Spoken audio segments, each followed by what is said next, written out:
Yu Qing hovered in midair, spirit power thrumming around him, his eyes locked on the lone figure ahead, graceful, aloof, radiating an immense pressure.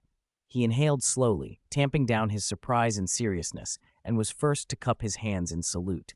His tone was neither obsequious nor arrogant. "I am Yu Qing. Greetings, High Priestess of Sea God Island. I came only to claim the spirit ring of the evil spirit Orca King. I mean no enmity against Sea God Island and have never trespassed into your holy grounds. I hope the High Priestess will be lenient." He calculated quickly. Bo Saichi, a rank 99 Super Douluo, was the sea god's emissary in the mortal world. She could marshal part of the sea god's divine force. On this vast ocean, her strength was unrivaled below divine rank. She was one opponent he was desperate to avoid. He had no idea how she had found him so precisely, appearing just after he'd killed the evil spirit Orca King while his aura was vulnerable.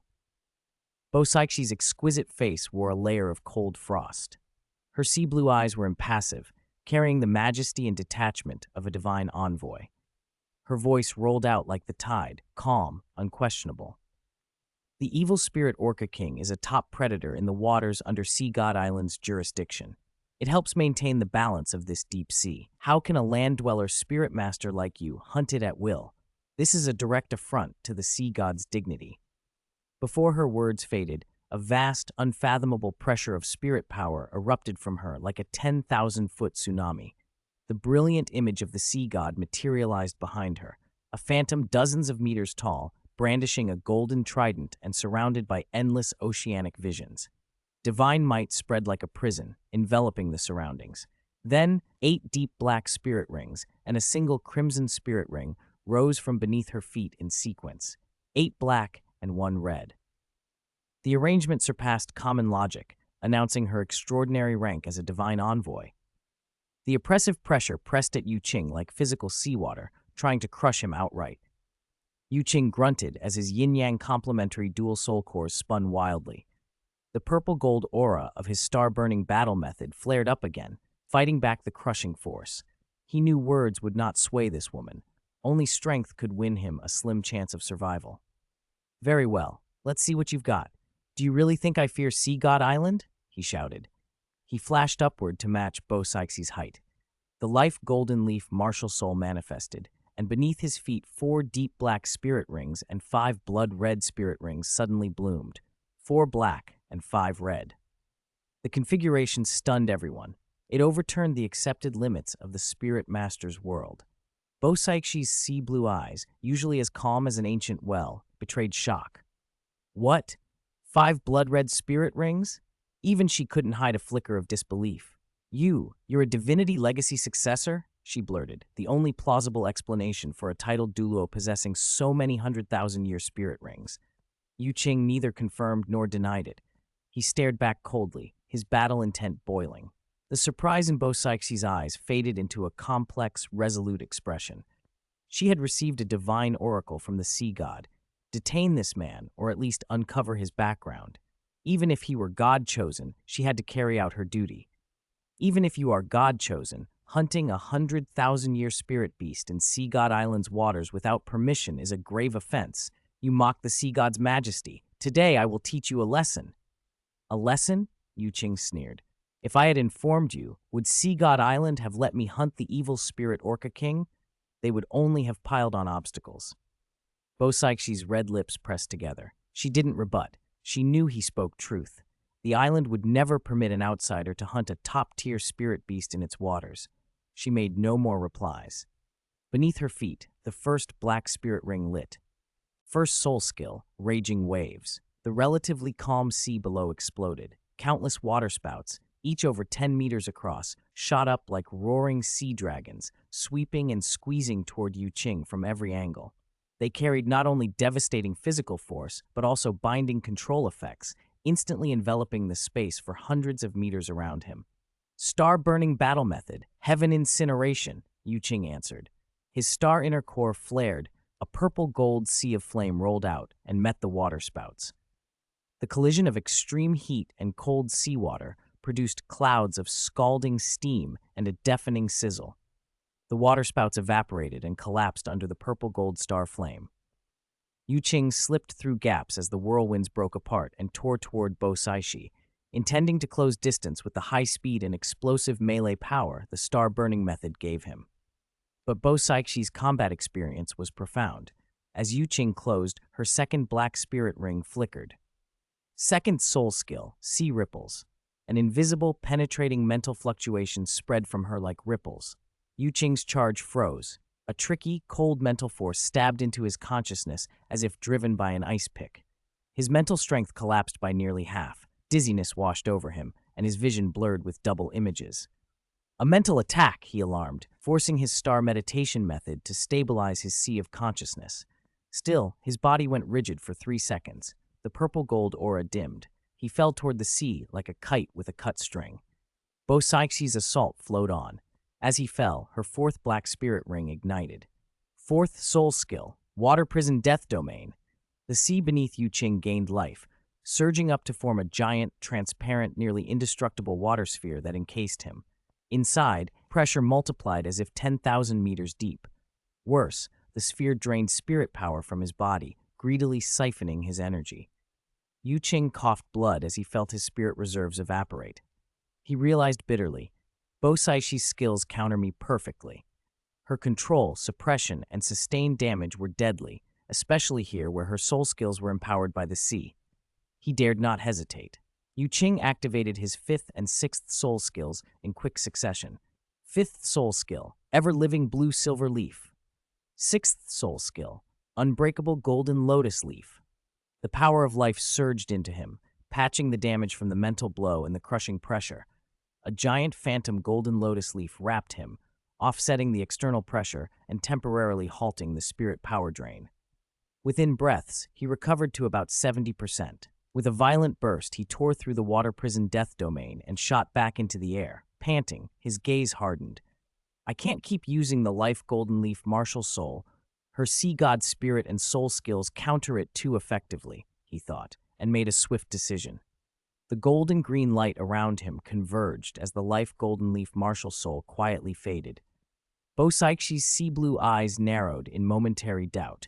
Then a totally different aura, deep, silent, terrifying, like a void that swallowed light, erupted from Yu Qing. In his hand appeared a Tongheng Dao, pitch black and inlaid with countless tiny star-like fragments, the black star sinking abyss. At the same time, 2 orange spirit rings rose from beneath his feet, exuding a choking pressure. Twin spirits? Bo Saishi was stunned again, her gaze locked on the orange-gold rings. Alarm flashed across her face. Vicious beast spirit rings? How is this possible, and why does that aura compare to the deep-sea demon whale king? Yu Qing gave her no time to further react. He leveled the black star sinking abyss at her. The first orange ring flared. First soul skill, Destruction Emperor Slash. A narrow, terrifying blade light as dark as a void tore through space. It seemed to sever light and swallow life, the air around it distorted, sound itself dampening with a deadly silence. Bo Saishi's face turned grave. She felt the strike's terror. Her fifth black spirit ring flared. Fifth soul skill, Myriad Beast Tide. She swung her golden scepter. From the ocean below, countless phantoms of powerful sea spirit beasts, great white devil sharks, evil orcas, deep-sea giant octopuses, abyssal sea ponds, condensed from seawater and spirit power and surged forward. Tens of thousands of phantoms crashed toward the silent blade light. Explosions boomed as they shattered on contact, consuming both creatures and the blade light. The dark slash was worn down, its power ebbing as it cleaved through wave after wave of phantoms. At last, after tearing apart innumerable spirit beast apparitions, the blade light exhausted and wavered into nothingness. Bo Saishi relaxed for only a heartbeat. Yu Qing continued his assault. The orange-gold vicious beast spirit ring flared with starry brilliance.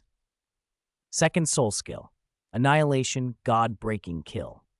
A streak of dark purple starlight, condensed to the extreme and moving beyond visual limits, tore through space as if cutting through the void. It carried absolute penetration and lethal force aimed at the divine soul.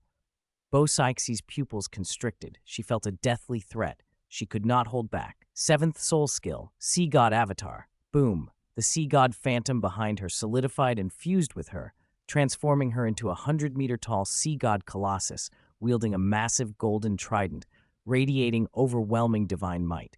As Yu Qing's strike bore down on her, her sixth black spirit ring flared. Sixth soul skill, sea burial. She thrust her trident forward and a huge, dark abyss opened, an inky black hole that seemed to lead to the netherworld. An irresistible suction poured from it, drawing in not only physical matter but soul skills, energy, even spirit. The dark purple starlight from Yu Qing's annihilation kill was distorted, ripped toward the maw as if to be swallowed. Yu Qing's expression shifted. He felt that if his attack were pulled into sea burial, he would be utterly crushed and annihilated. A ruthless light sparked in his eyes. "I'll risk it." He abandoned caution and poured everything into his blade, spirit power, blood vitality, every reserve of his star inner core, even the vast star power stored in his torso spirit bone. The black star sinking abyss hummed under the strain. The star fragments along its blade flared like 1,000 suns. A radiant curtain of stars seemed to burst open around Yu Qing, phantoms of countless lights rising and falling behind him. He lifted the long blade high, drawing on the power of 10,000 stars. "Sunken abyss star extinguishing slash," Yu Qing roared, slashing downward with all he had. The blade light that descended was indescribable, a strip of brilliance like a condensed galaxy, tearing through heaven and earth toward the void mouth of sea burial. As the slash cut space, the air itself rent, exposing pitch-black void realm behind it. Bosaixi's massive sea god avatar registered solemnity like never before. Her instinct screamed that the strike threatened her life. 82. The sigh of the sea versus the Milky Way at night. Bosaixi's voice flowed into Yu Qing's ears like the sea god's whisper, soft but carrying recognition and the absolute majesty and unquestionable authority of a level 99 Super Douluo. "Very good. You put more pressure on me than Tang Chen or Qian Dalu did back then, but you are only level 97. Before her words faded, the scepter in her hand seemed to fuse with the golden trident held by the sea god's martial soul, true body. She raised it high. Instantly, the winds and clouds shifted. The whole sea seemed to bow. A sacred, immense power, like the ocean's authority over life and death, descended from the void realm, pouring into the golden trident like a galaxy from the 9 heavens. The trident flashed with 10,000 rays, turning the black night sky bright as day. The pressure radiating from it made Yu Qing feel his soul tremble, as if confronting the ocean's wrath itself. "God skill, sigh of the ocean," Bosaichi intoned, her voice cold. She waved the golden trident with a movement that seemed gentle and slow, like a lover's whisper, yet it drew upon the vast power of the sea. Invisible law power streamed from the trident's tip and filled the air. The blade light Yu Qing had released with all his strength, enough to tear space, met that invisible law and sank as if into endless, gentle azure seawater. Its advance slowed to a crawl, like slow motion in a film. Even more terrifying, the 10,000-star light in his blade, once brilliant and destructive, was dyed, assimilated, and stripped away by that inclusive sea blue hue, like stars sinking into the deep and being swallowed by the water. Under Yu Qing's stunned gaze, his strongest strike, concentrated, confident, world-shattering, was dismantled and annihilated in a way he could not fathom. The galaxy blade finally collapsed into countless faint blue raindrops, glittering as they fell, reflecting moonlight and starlight like a mournful funeral for the stars. How is this possible? Yu Qing hovered, breathing hard. Seeing his supreme attack neutralized so casually, a surge of helplessness and frustration hit him. Was this a true god skill, something that transcended spirit abilities and touched the origin of the world's law? Did mortal power truly look like a child's stick in its presence? Bosaixi's aura showed strain. A faint pallor appeared on her lovely cheeks. Clearly, using this god skill cost her dearly as well. Her massive sea god true body bowed slightly, eyes as deep as the ocean looking down at Yu Qing. Her voice returned to a cold, holy tone. In the face of a true god skill, no matter how powerful a spirit ability is, it is ultimately futile. Now that the victor has been decided, you need not struggle further. Come with me to Sea God Island and repent for your crimes before the Sea God statue. She extended that immense hand of pure energy, blotting out the sky with its majesty and pressure, and slowly reached toward Yu Qing. Wherever the palm passed, space seemed to freeze. Yu Qing's pupils narrowed and his body recoiled, but the space around him had turned viscous, as though he were trapped in a deep-sea quagmire, his movements greatly impeded. Would he really have to surrender? Be taken to Sea God Island and imprisoned? No, absolutely not. At that instant, Yu Qing's gaze snagged on a strange, poignant scene before him.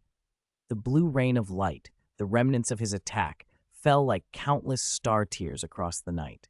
Above him, the brilliant galaxy, awakened and bright from the clash, stretched vast and quiet. Below, the sea slowly calmed, shimmering and reflecting the starlight and the remaining blue rain.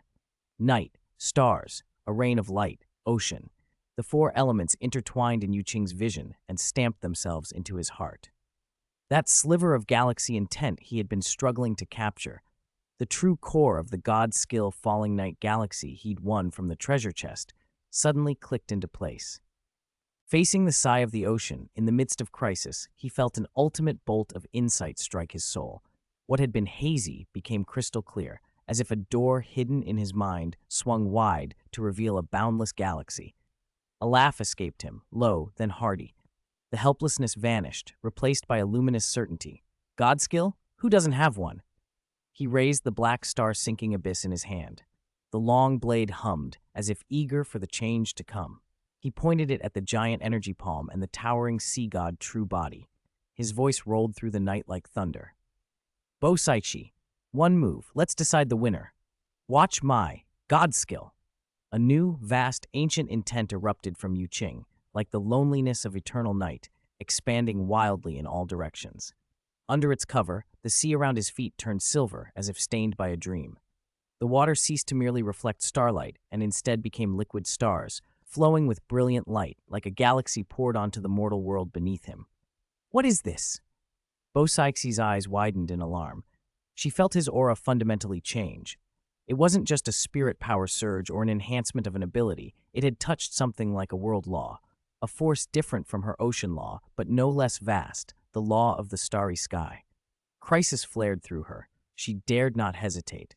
Her massive true body raised the golden trident once more. God skill, sigh of the ocean. The azure radiance reblossomed, more solid and vast than before. The ocean's power rose like a sky-blotting canopy, gentle and majestic enough to embrace all things, yet able to annihilate them, sweeping toward Yu Qing and the silver sea beneath him. Yu Qing closed his eyes for a beat, then snapped them open. The whites and pupils merged. His eyes had become a flowing, brilliant galaxy, windows to the universe.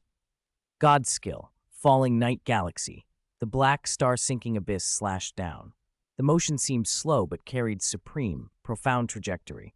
There were no explosions, no tearing sounds, only a silently unfolding, overwhelmingly brilliant and vast starry galaxy. It fell from the heavens and fused with the silver ocean already at his feet. The boundary between sea and sky dissolved. Above was Bo Saixi's azure, sighing sea law that consumed and encompassed all. Below was Yu Qing's tranquil, star-filled galaxy law that held 10,000 stars and the silence of eons. Ocean into galaxy, sky into sea. Two different god domains, two laws from the world's origin, collided silently in that space. They did not erupt in noise. Instead, the two ultimate lights began a silent process of fusion, erosion, annihilation, and transformation, where they met as if two worlds were testing each other for dominance. The scene was magnificent and terrifying beyond mortal imagination. After a tense stalemate, the galaxy and the sighing ocean seemed to reach some balance, or perhaps both spent their force at once, and began to dissipate together, turning into primitive energy particles that returned to heaven and earth. The night remained deep. The stars still twinkled.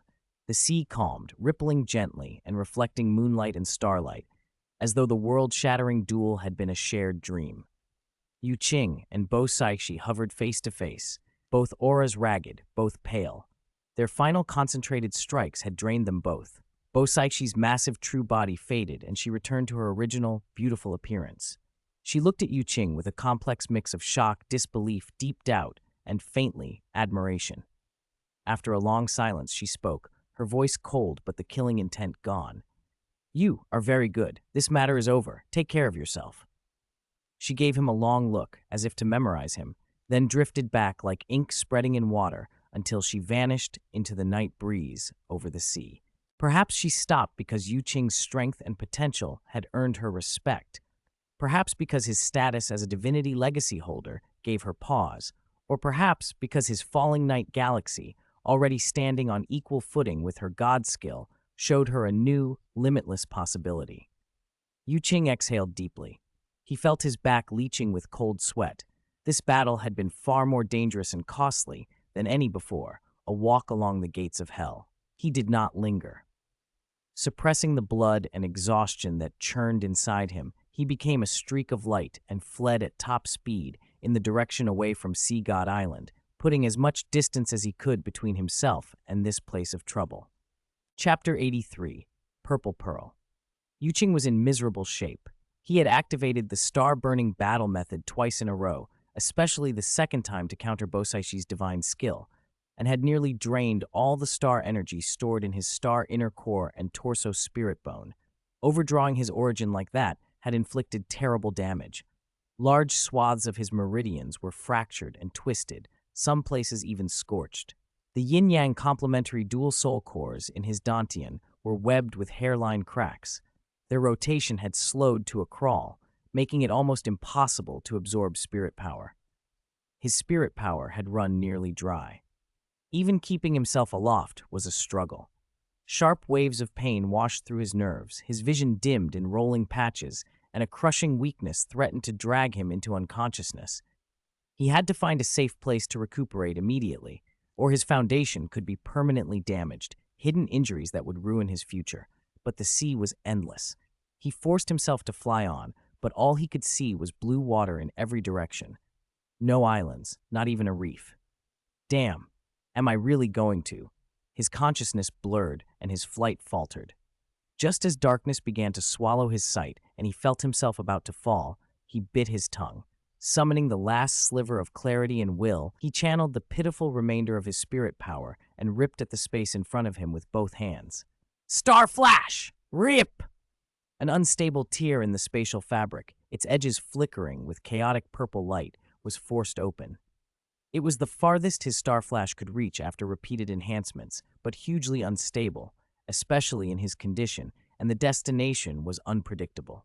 He had no choice. With his last strength, he flung himself into the distorted rift. It felt like a long, nauseating tumble. When the spatial power finally ejected him, he was falling through the air toward an unfamiliar stretch of sea. He saw only water before his vision went black and he lost consciousness, plummeting like a kite with a cut string. Plop. His body broke the surface and sank. Far away, in the core forbidden land of Sea God Island, Bosaishi appeared before the towering statue of the sea god. She knelt on one knee, exhausted but respectful. Lord Sea God, she murmured, voice soft in the silent sanctum. Bosaishi has failed the trust placed in her. I was unable to detain that land spirit master who hunted the evil spirit Orca King. Please, punish me. The sea god statue seemed to respond. Its stone body shed a gentle, holy azure glow that washed over her like a warm tide. Pure oceanic energy flowed into Bosaishi, replenishing her parched spirit power and mending the subtle injuries left by using her divine skill. In moments, she was restored to peak condition. Grateful, she reported what had occurred. He should be a powerful divinity successor. Judging by his spirit rings, he's likely passed at least 7 god trials. 5 of his spirit rings have already reached the 100,000-year level. She hesitated, remembering the clash. At sea, he was originally no match for me, yet he forced out the divine skill I used. I should have captured him, but at the last moment, he actually comprehended and performed a divine skill of his own. Its power could rival the sigh of the ocean, and it exhausted my spirit power. In the end, I had to give up bringing him back to Sea God Island.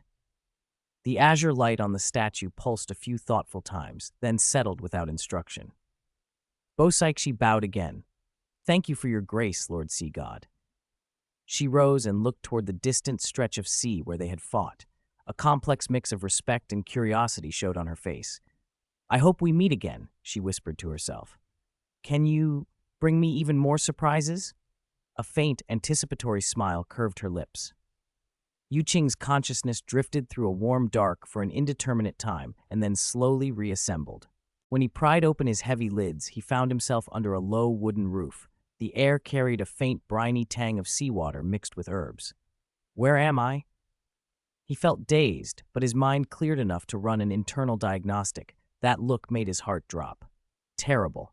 Terrible. Nearly 60% of his meridians were broken, and the breaks were tangled with traces of violent destructive energy that kept undermining any healing. His spirit power was almost gone. Worst of all, the yin-yang complementary dual soul cores in his dantian were riddled with frightening cracks. Their rotation had nearly stopped.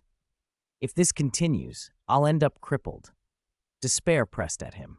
With injuries like these, without a heaven-defying opportunity, recovery would take years, maybe decades, and likely leave permanent, hidden damages. The life power in his body was working to repair him, but it couldn't keep up with the destructive energy. It was like trying to extinguish a burning cart with a thimble of water. The balance he'd relied on had been broken.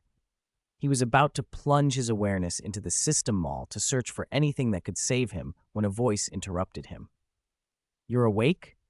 The voice was pleasant, cool, and carried a natural allure. Qing tensed, forced his expression into calm, and looked toward the doorway. A woman stepped into the hut. Her hair was a short, practical purple crop, fine as silk and catching the doorway light.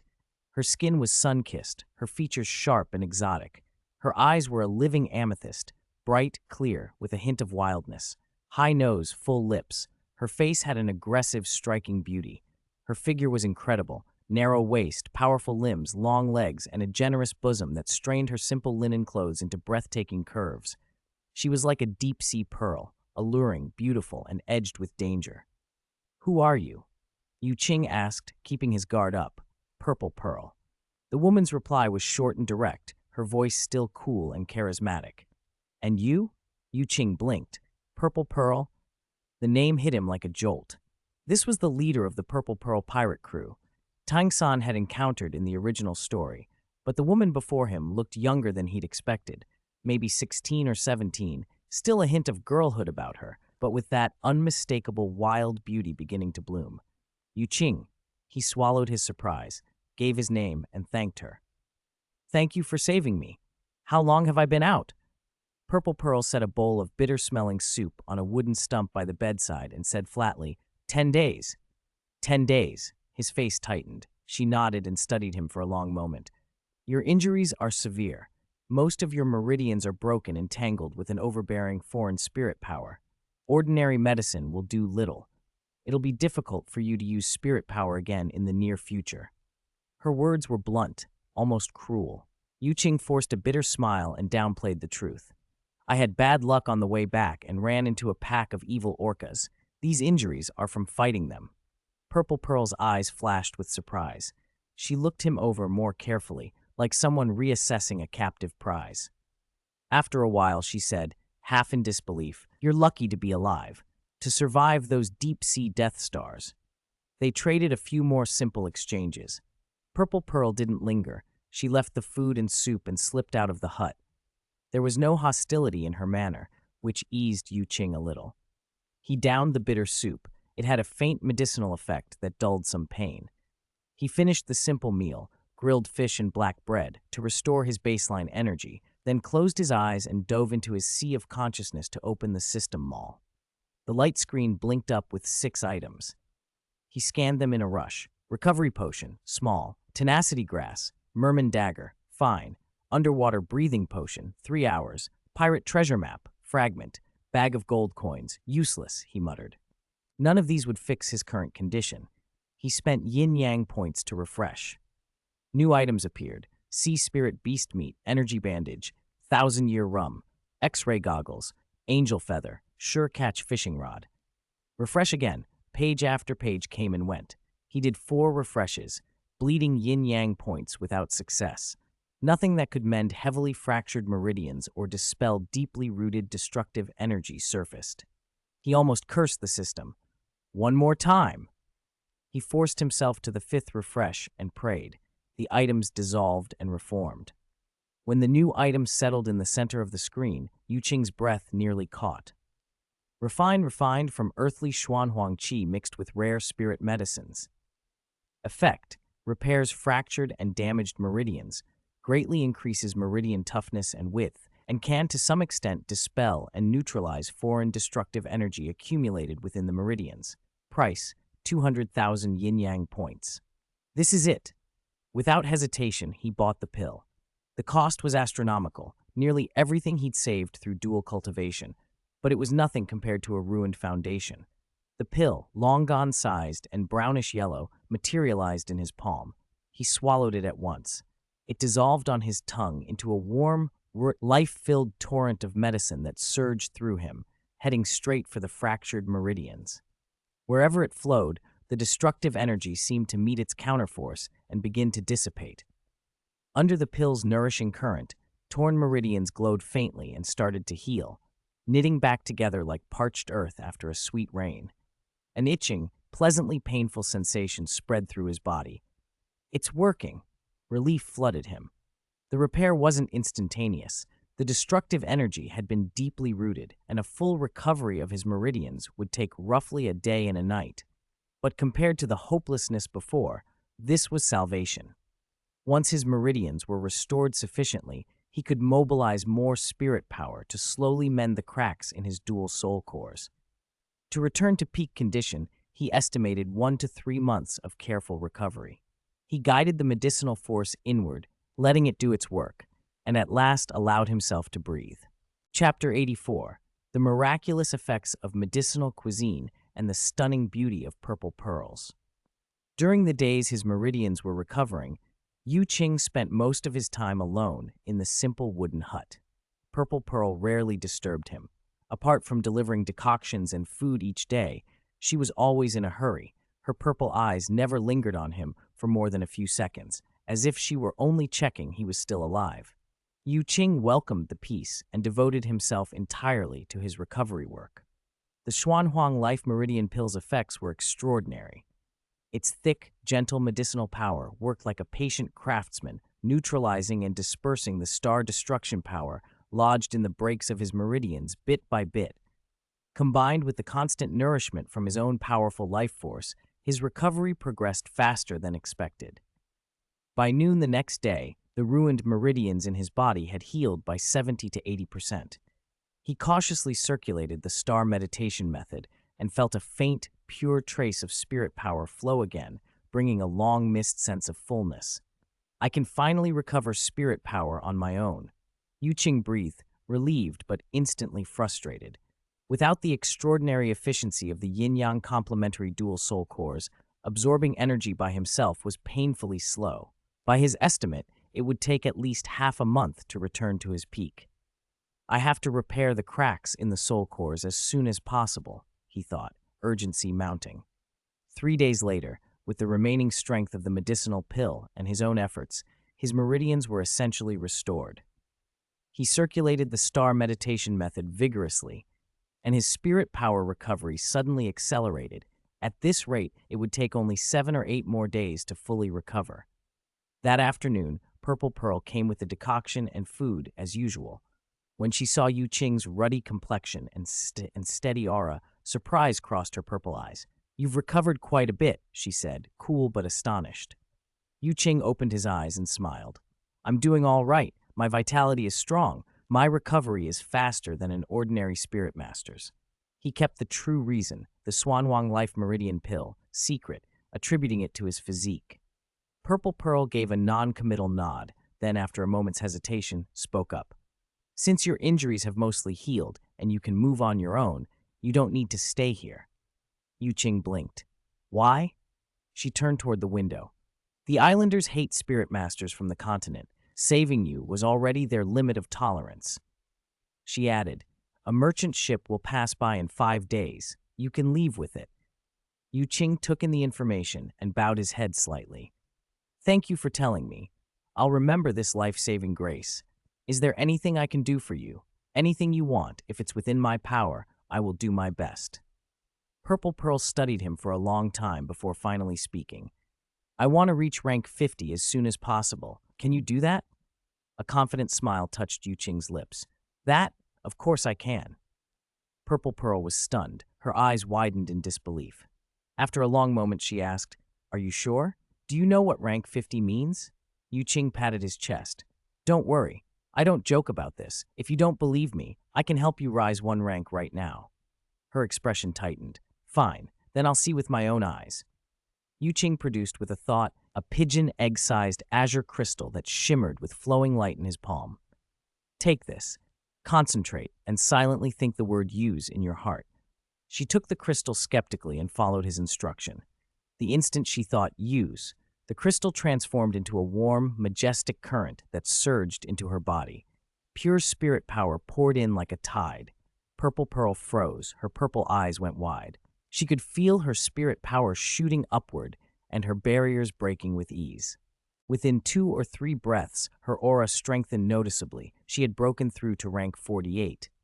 Is this real? She whispered, dumbfounded, then looked at Qing as if he were some prodigy. What is this? How can it have such an effect? Qing smiled. I told the truth, didn't I? Not only rank 50, rank 60 would be easy for me. Purple Pearl took a deep breath to steady herself. The suspicion and coldness in her gaze had vanished, replaced by intense curiosity and a hungry light. Do you have more of it? Qing feigned reluctance. It's rare. I have some, but I can't hand it out carelessly. Seeing her disappointment, he changed the subject. But you don't need that crystal to reach rank 50. I have another method. What method? She asked urgently. Prepare a kitchen for me. Absolute quiet. No interruptions. A kitchen? She looked puzzled but immediately nodded. All right, wait here. She hurried off and soon returned, leading Qing to a humble shed. The kitchen was little more than a rural stove room. Qing's mouth twitched. Isn't there something better? Purple Pearl scratched her head awkwardly. I live alone and hardly ever cook. The islanders won't let me into their homes. Qing caught the hesitation in her voice. Why won't they? You live on the island too, right? Her eyes dimmed. I lost some of my memory. I only remember I'm not from this island. I should be from the continent, but for some reason, I ended up here. My spirit is the sea viper, so they let me stay on the outskirts, but I can't enter the village or a villager's house. Qing listened quietly, understanding. He had known Purple Pearl's true identity for some time, the previous generation's holy maiden of the Spirit Hall, sent as a pawn on a mission that failed, leaving her with memory loss and stranded here. He pushed the thought down and walked into the shabby kitchen. He produced a variety of rare medicinal herbs and finally retrieved the 10,000-year whale resin. A pure, searing purple star flame rose from his palm as he began preparing the medicinal cuisine. Outside the shed, Purple Pearl caught the strange, heady aroma as it grew richer. Her spirit power stirred, and her anticipation peaked. An hour later, Qing uncovered the clay pot. A potent, exotic fragrance billowed out, and Purple Pearl felt her spirit power accelerate. Come in. She rushed inside. Qing ladled a thick, black-looking stew into a large bowl. Despite its unremarkable appearance, it gave off an intoxicating scent. He set it on a crooked stone table. Here, eat.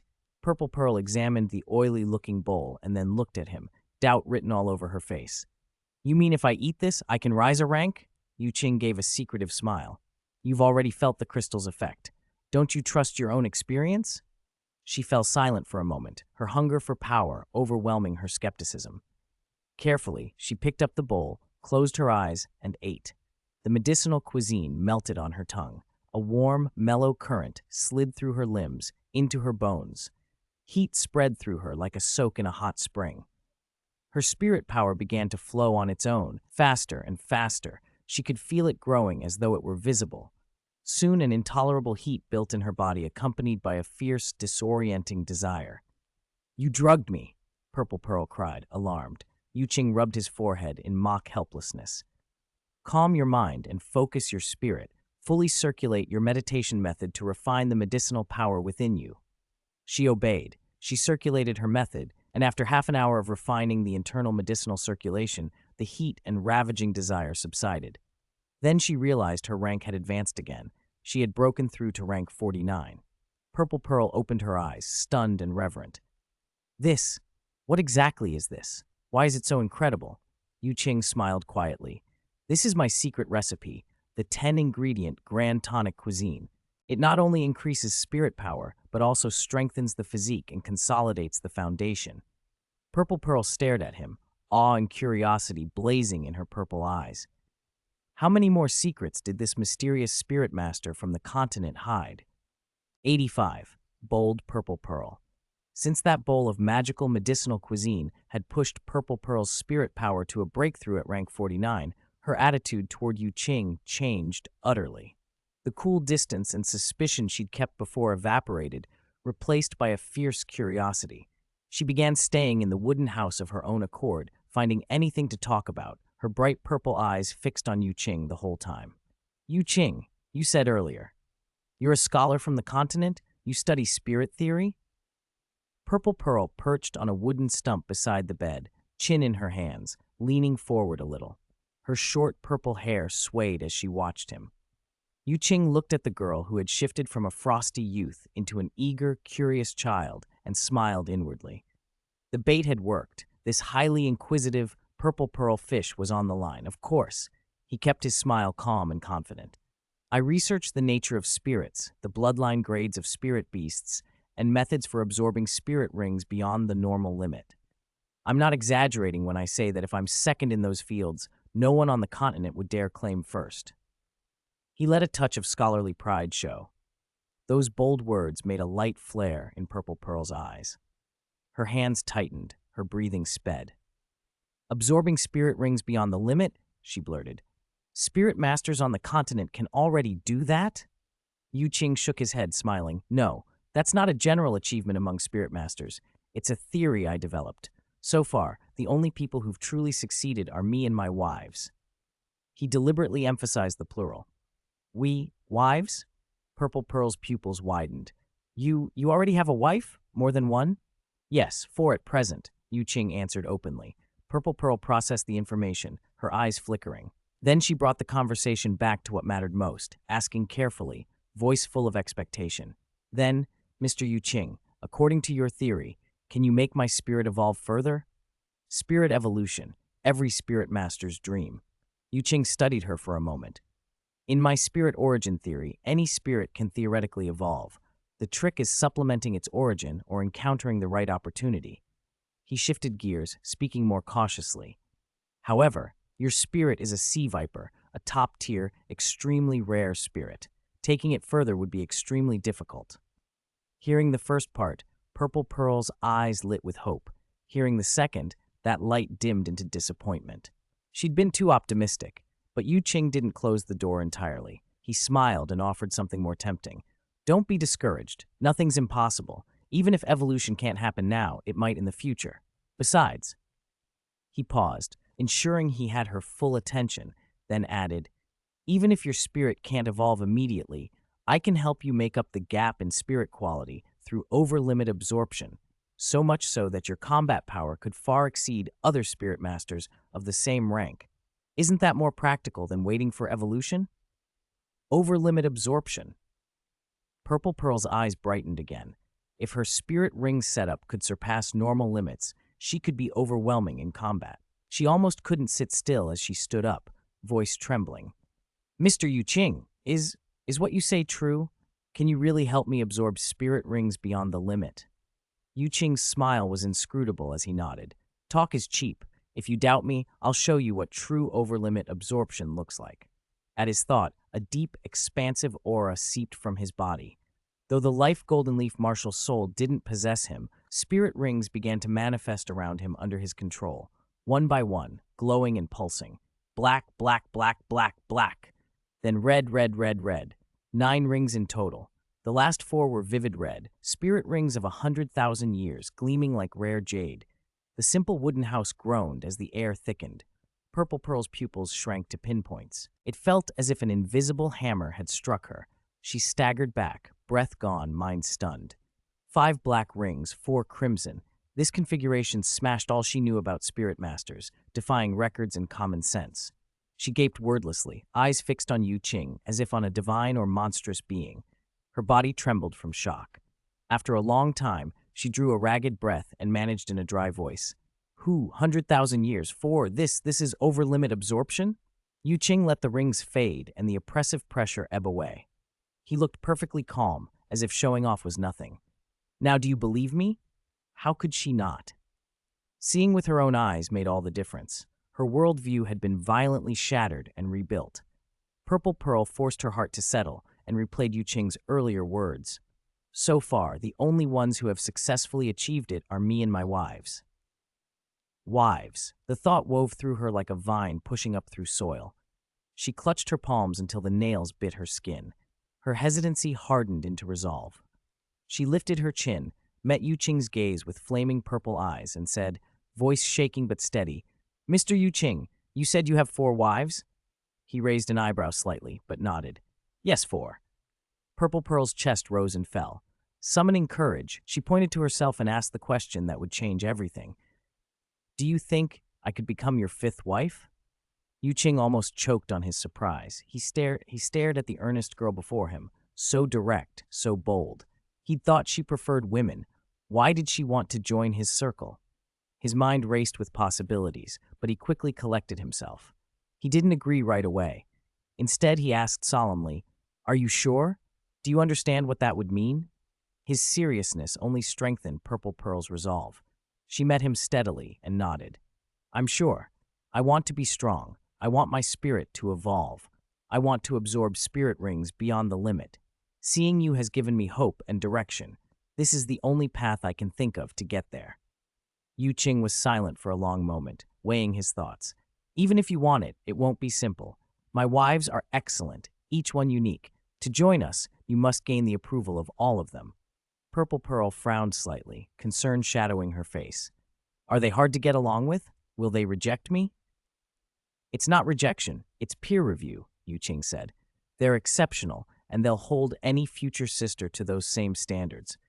It's not meant to make things hard, it's responsibility. The path we walk is unusual, even heaven-defying. Partner quality matters.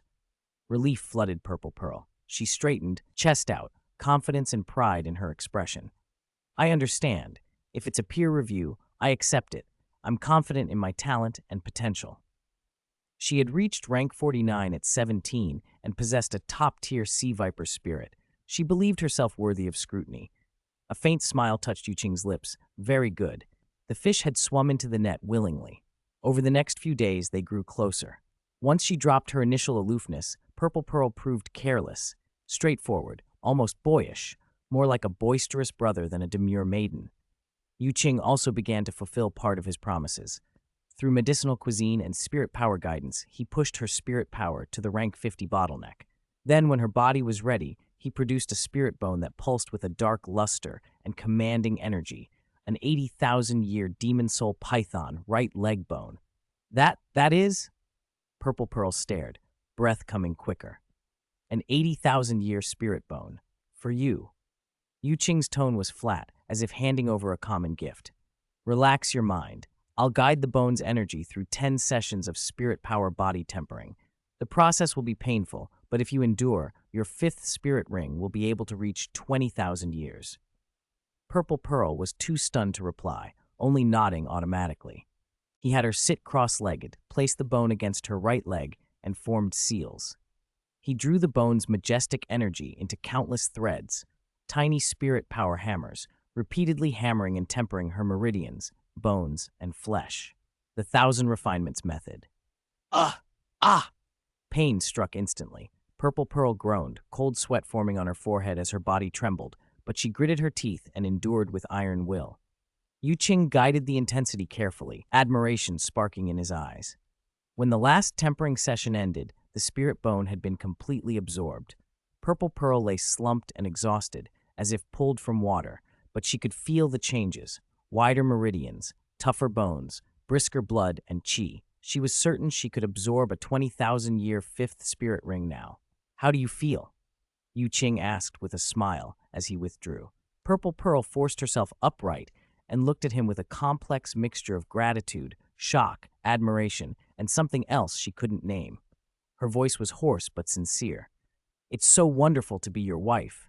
Spirit bones, body tempering methods, cultivation guidance, medicinal cuisine. This man seemed omnipotent, the perfect husband.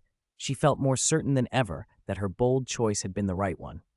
A quiet system prompt chimed in Yu Qing's mind. Purple Pearl favorability plus 10. Current favorability 75. More than friends, less than lovers. Chapter 86. 4-star Tao Companion. Purple Pearl. On the 4th night, the moon was high and the stars were sparse. Purple Pearl slipped to Yu Qing's wooden house and knocked softly on the door. "Mr. Yu Qing, are you ready?" she whispered. Her purple eyes glittered under the moonlight with a mix of excitement and anticipation. Yu Qing opened the door and stepped out. He had already attuned himself to his peak condition.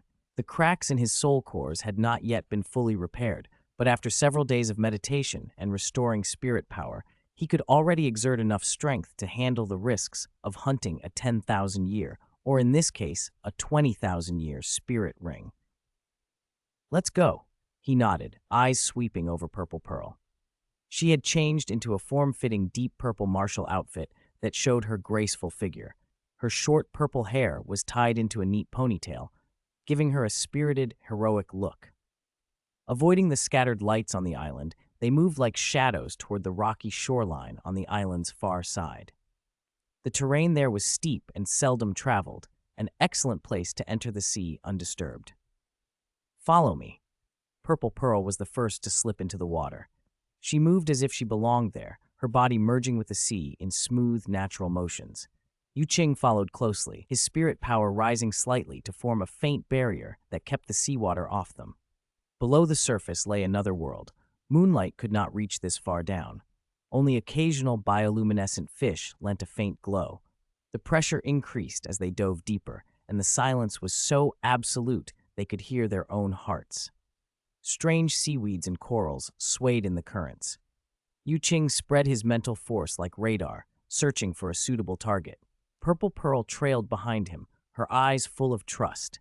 After the days they'd spent together, she developed near-blind confidence in him. Found it. As an incense stick burned, Yu Qing suddenly stopped and transmitted the message to her.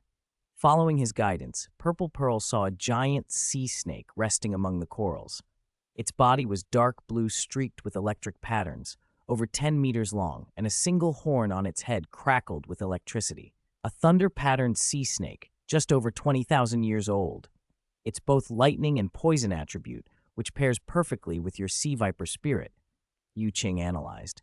With your tempered body, absorbing its spirit ring shouldn't be a problem.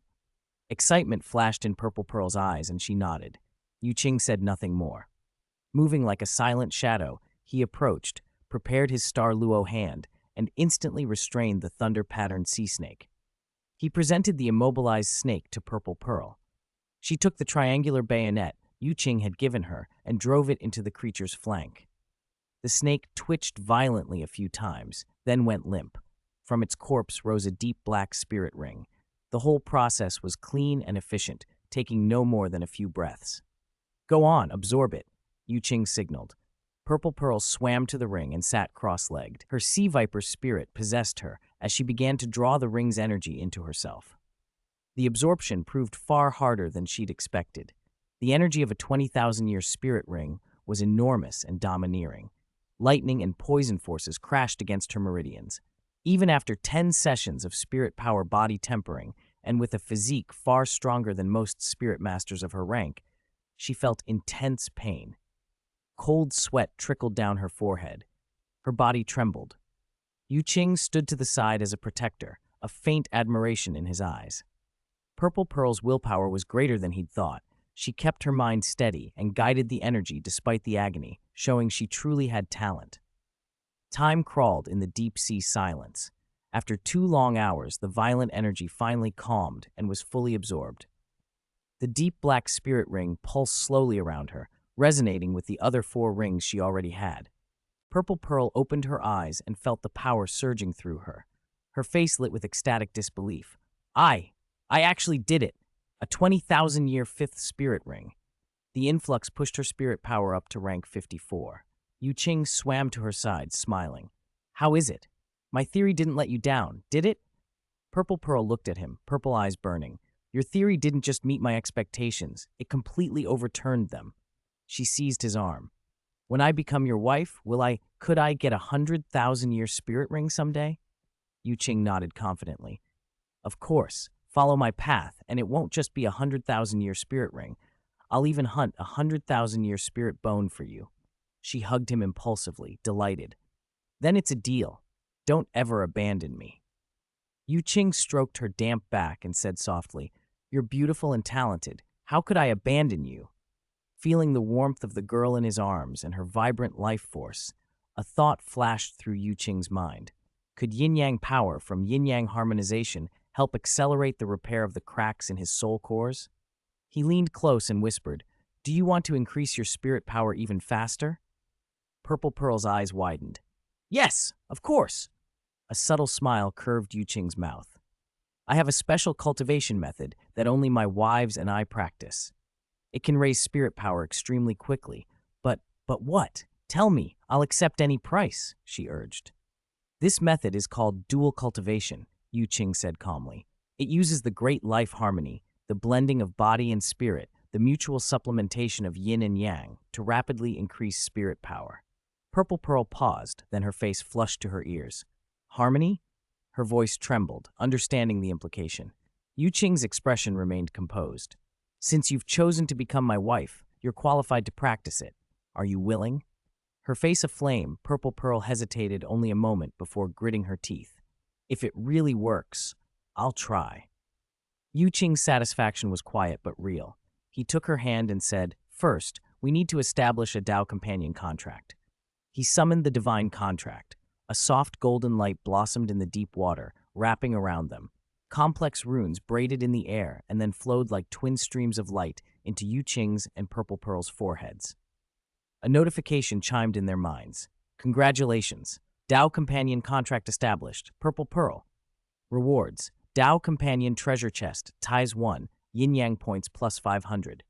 The companion panel updated. Tao Companion, Purple Pearl, age 18, spirit Sea Viper, spirit power, rank 54, Spirit King. Spirit rings, yellow, 410 years, yellow, 600, purple 653, purple, 4,469, black, 20,157, beauty, 92, naturally charming, devastatingly beautiful.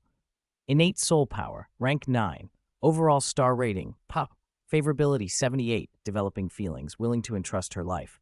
The moment the contract sealed, Purple Pearl felt an indescribable resonance with Yu Qing, as if their souls had touched. "Let's go back," he said quietly. "That cultivation needs a quiet place without distractions." Her face still flushed. Purple Pearl nodded and followed him quickly to the island. Back in the wooden house, as the door closed behind them, the atmosphere turned intimate. The dim oil lamp cast their mingled shadows across the walls. Yu Qing drew Purple Pearl into his arms and leaned down to kiss her. She tensed for a moment, then relaxed and returned the awkward, shy kiss. A faint saltiness of seawater and the sweetness of youth lingered on her lips. Yu Qing gently laid her on the bed and lay over her, their skin touching. "Relax. Follow my lead," he murmured, his voice low and magnetic. After an intimate session of yin-yang harmonization that left both of them breathless, Yu Qing guided Purple Pearl into the formal yin-yang conjunction, dual cultivation. A wondrous power circulated in their bodies as spirit power and mental force intertwined. Purple Pearl felt as if she floated in a warm ocean, blissful, weightless, and watched her spirit power climb visibly. After 2 deep sessions, a mass of pure yin-yang power condensed in Yu Qing's body. He carefully channeled it to nourish and heal the cracks in his dual soul cores, and it worked. The effect was significant. Purple Pearl lay in his arms, cheeks flushed, eyes glazed, body soft and spent.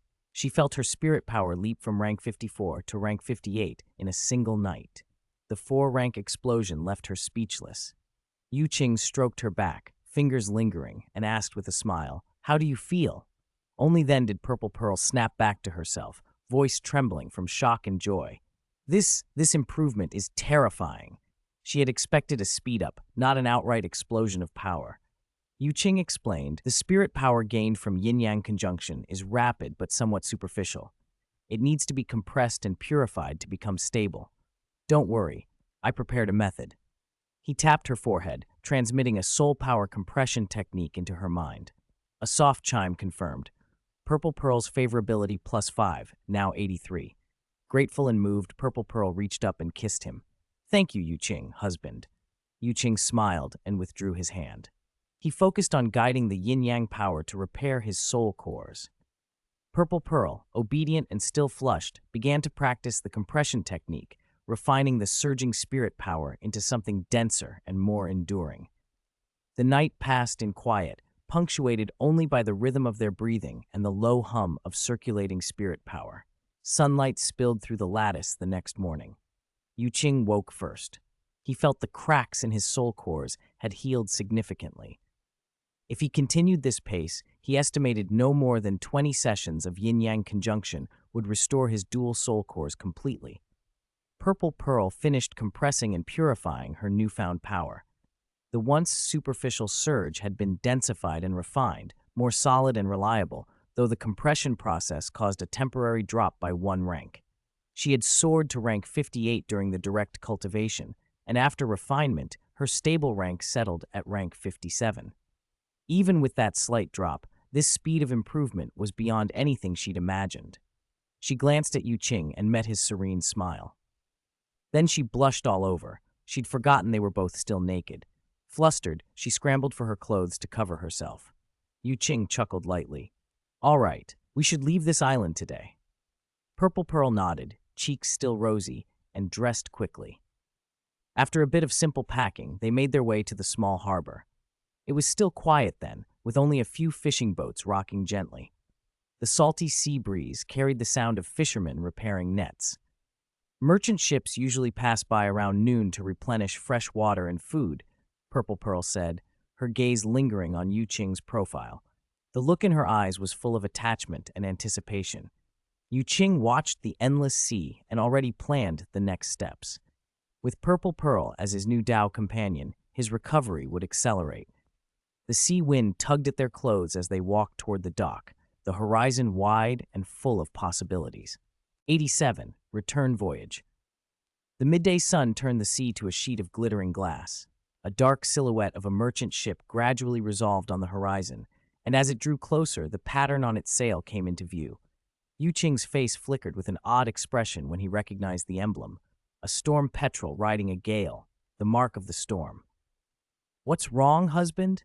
Purple Pearl, ever observant, noticed his reaction and asked softly. Qing kept his eyes on the approaching ship. "That ship, it's the one I came on." Purple Pearl blinked her violet eyes. "That makes sense. The storm often stops at our island for fresh water and supplies on the way back." She hesitated, a hint of confusion crossing her features. "But, husband, how did you get separated from them? And how did you get so badly hurt?" Qing did not hide anything. He told a measured, half-truthful account.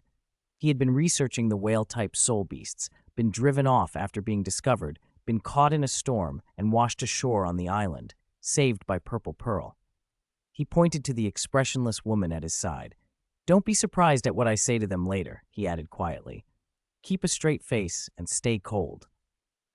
Purple Pearl tilted her head, not fully understanding but trusting him. "Okay, I'll do as you say." The storm eased into the harbor and dropped anchor. A gangplank was lowered, and several sailors the islanders knew stepped ashore to trade: fabrics, tools, and liquor for fresh water, vegetables, and seafood. Exchanges like this took time, counting and bargaining, stretching the process half an hour or more. When the sailors caught sight of Qing on the dock, surprise lit their faces.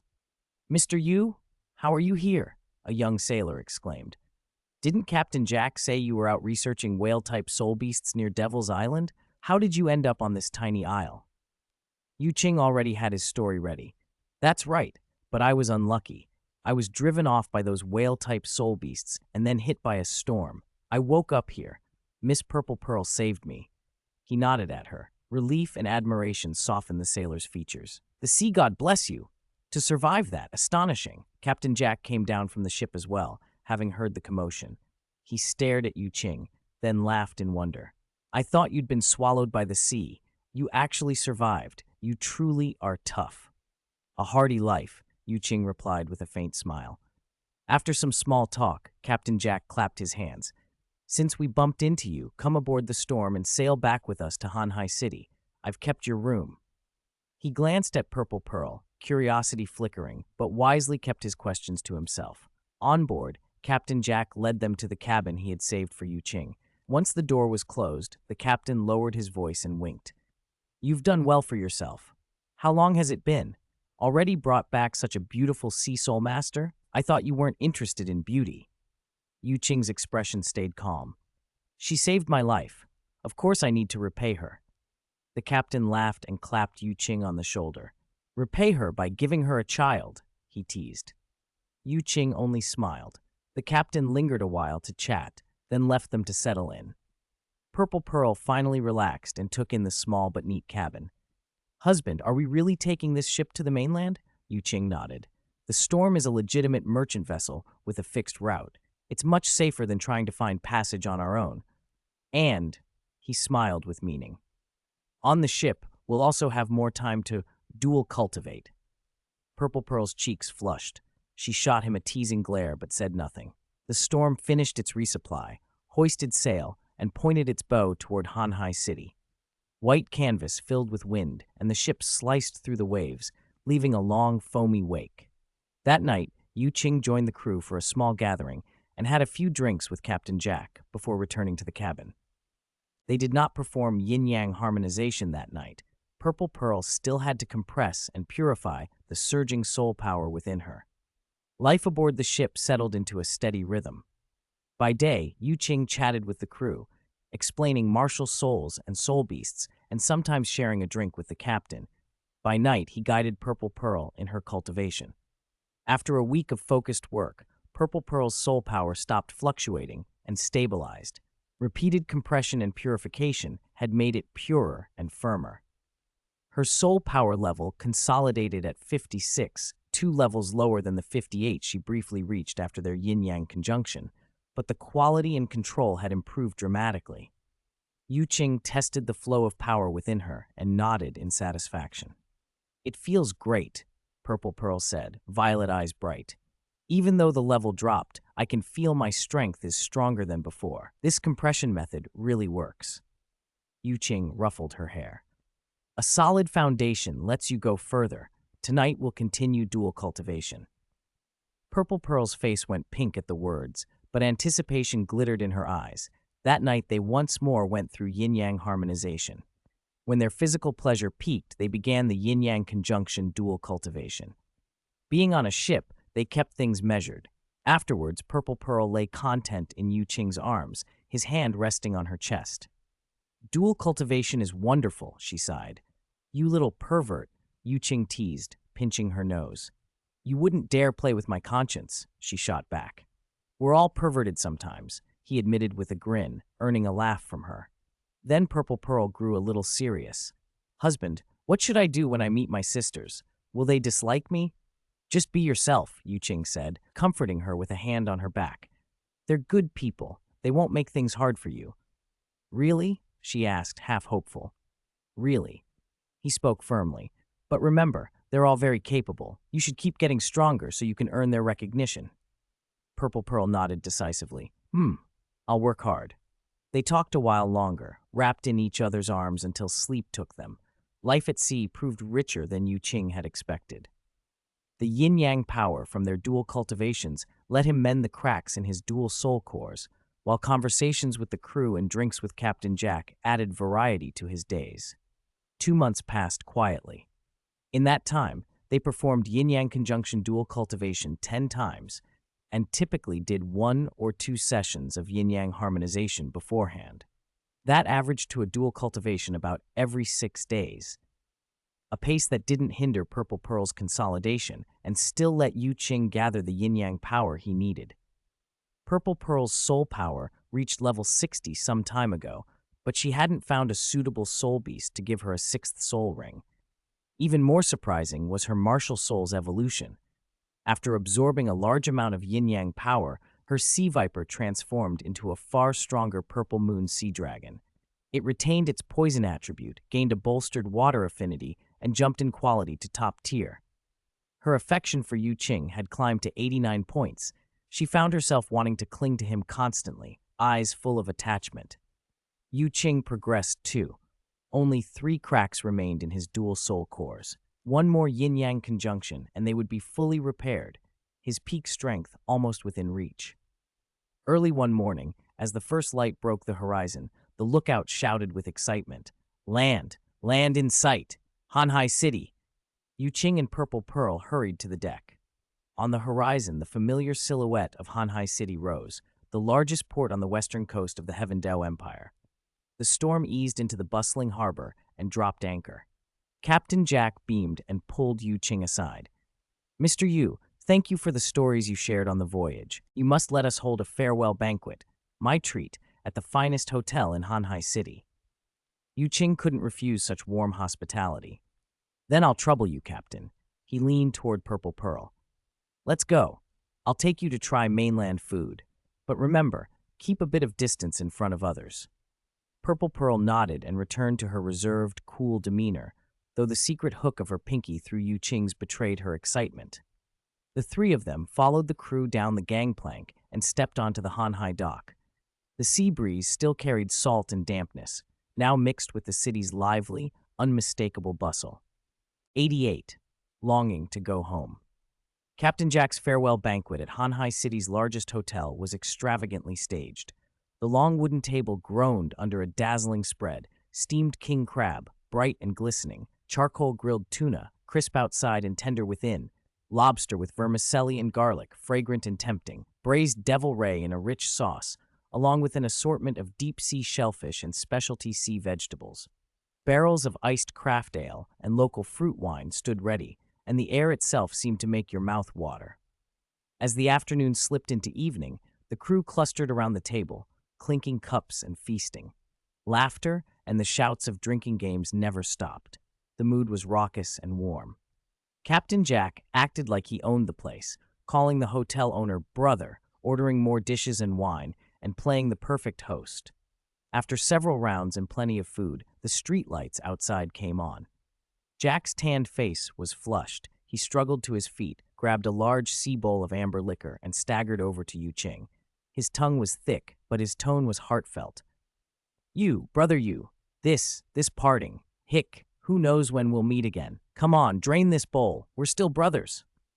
He tilted his head back and gulped the liquor down, some of it running down his chin and staining his clothes. Yu Qing picked up his bowl as well, a tipsy smile crossing his face at the right moment. "Old brother Jack, don't worry. If you can't make it in Hanhai City, come find me in Heaven-Do City. I'll look after you. Hick." He burped loudly, swayed twice, and his bowl clattered onto the table, spilling the rest.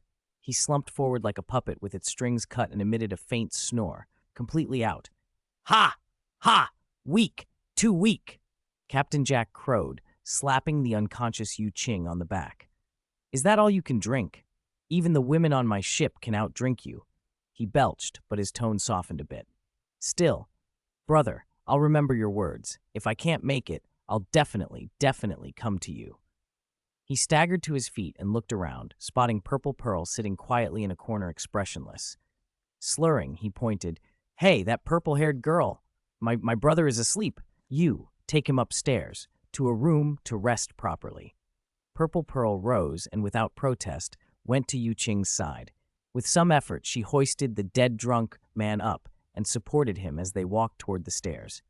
Captain Jack squinted through the haze of drink as they disappeared around the corner, then exhaled a long, heavy breath and collapsed back into his chair.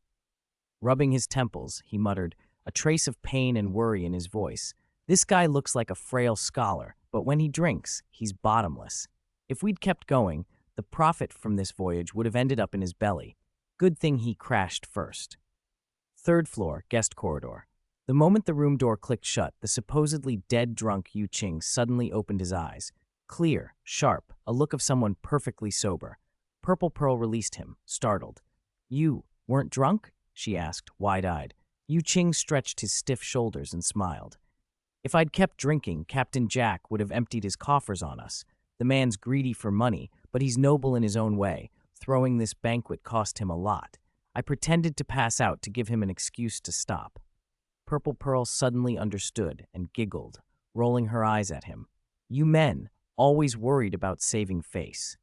They washed up simply and turned in early. No special cultivation that night. The next morning would be an early start, and they needed to conserve energy. Yu Qing missed his 5 wives, and he was eager to help Purple Pearl obtain her 6th spirit ring quickly. At dawn, they left quietly, not disturbing Captain Jack or the sleeping crew. Yu Qing found the right direction and then took to the air with Purple Pearl, both becoming streaks of light heading for the Star Do Great Forest. Ever since Purple Pearl's martial soul had evolved into the Purple Moon Sea Dragon, its quality had become excellent, and the tolerance for spirit ring matches had loosened. Flood Dragon and Sub-Dragon spirit beasts were ideal. Even closely related beasts like pythons could work if their age and attributes fit. After 10 rounds of soul tempering and the subtle benefits of yin-yang dual cultivation, her body could now withstand a spirit ring on the order of 40,000 years. They pushed hard. In 7 or 8 days, they crossed a vast distance and reached the outer reaches of the Star Doe Great Forest. They didn't linger but plunged into the mixed zone. Qing spread his spirit sense like a precise radar, scanning for a suitable spirit beast. Luck favored them. Near a dark swamp deep in the mixed zone, he detected a cold, powerful fluctuation threaded with clear moonlight. "Found it," he whispered, signaling Purple Pearl to conceal her aura.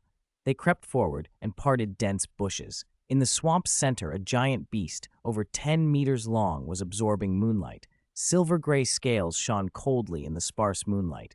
Its body resembled a snake, but its head was raised with a single horn forming in 3 small fleshy protuberances under its belly. It was clearly around 37,000 years old. A moon-scale flood dragon. Qing's eyes lit up. Very rare, poison and spiritual attributes together. Its bloodline matches your Purple Moon Sea Dragon perfectly.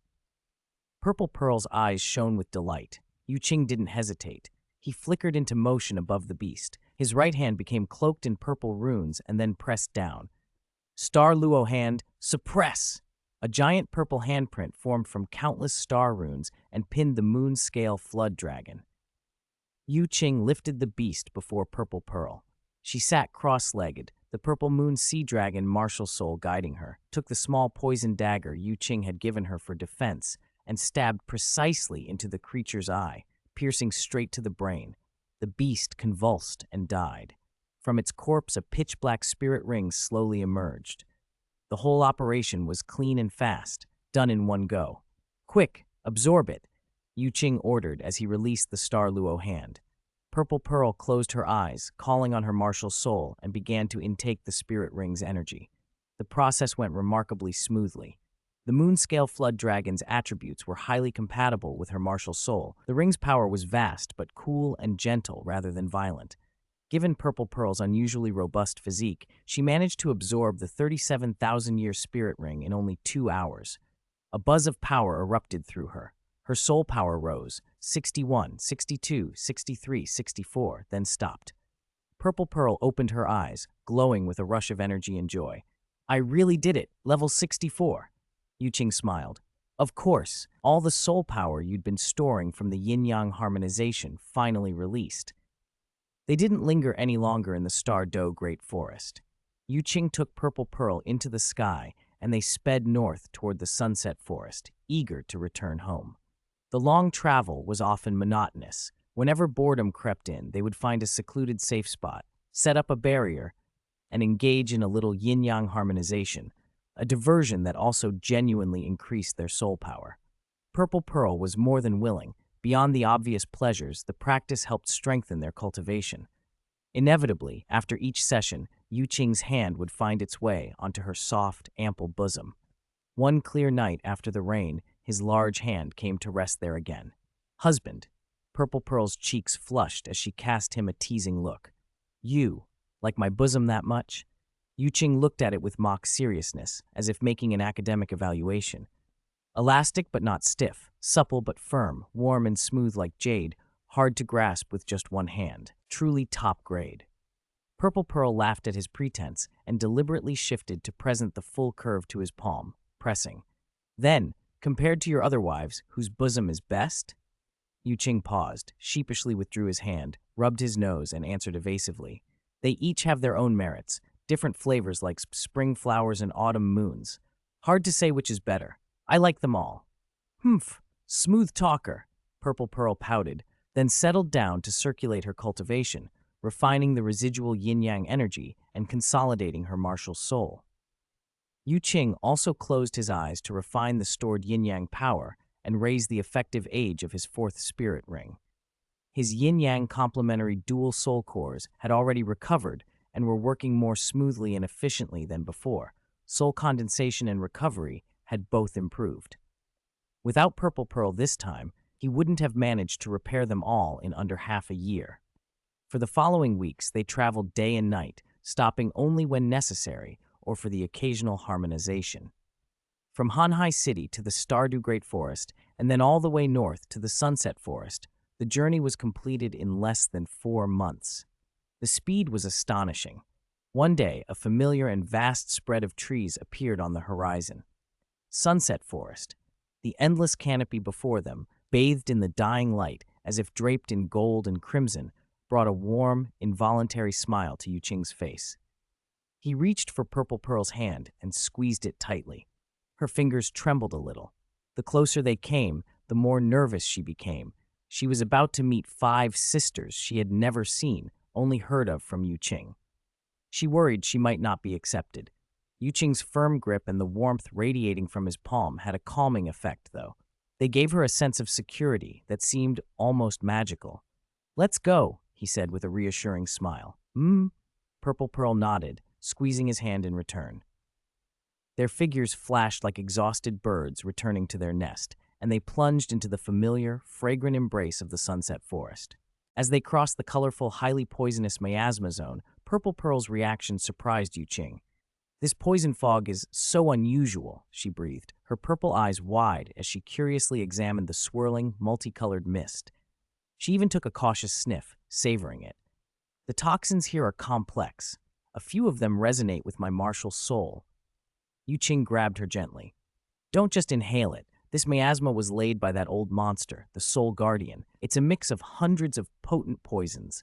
Even for a poison attribute soul master, too much of it will take a toll." Purple Pearl stuck out her tongue and fell in step obediently, but her eyes still sparkled like a child who'd found a new toy. When they emerged from the mist, their vision cleared and the magnificent ice and fire yin-yang well spread before them. The condensed heaven and earth essence chi hung in the air like mist. Each breath made Purple Pearl feel invigorated. "What a wondrous place," she said, awed. "The energy here, it's overwhelming. No wonder you said this is a cultivation treasure land, husband." Before Yu Qing could give her a full introduction, a pink blur materialized almost instantly in front of them, a Ru. The young woman, the human form of the 100,000-year-old soft-boned rabbit spirit, had sensed Yu Qing's aura and used a soul skill to teleport here. "Yu Qing!" Aru's voice trembled. Like a swallow returning to its nest, she leapt into his arms, holding him tightly as if to confirm he was real. "You're finally back. 8 whole months. Do you know how much we missed you?"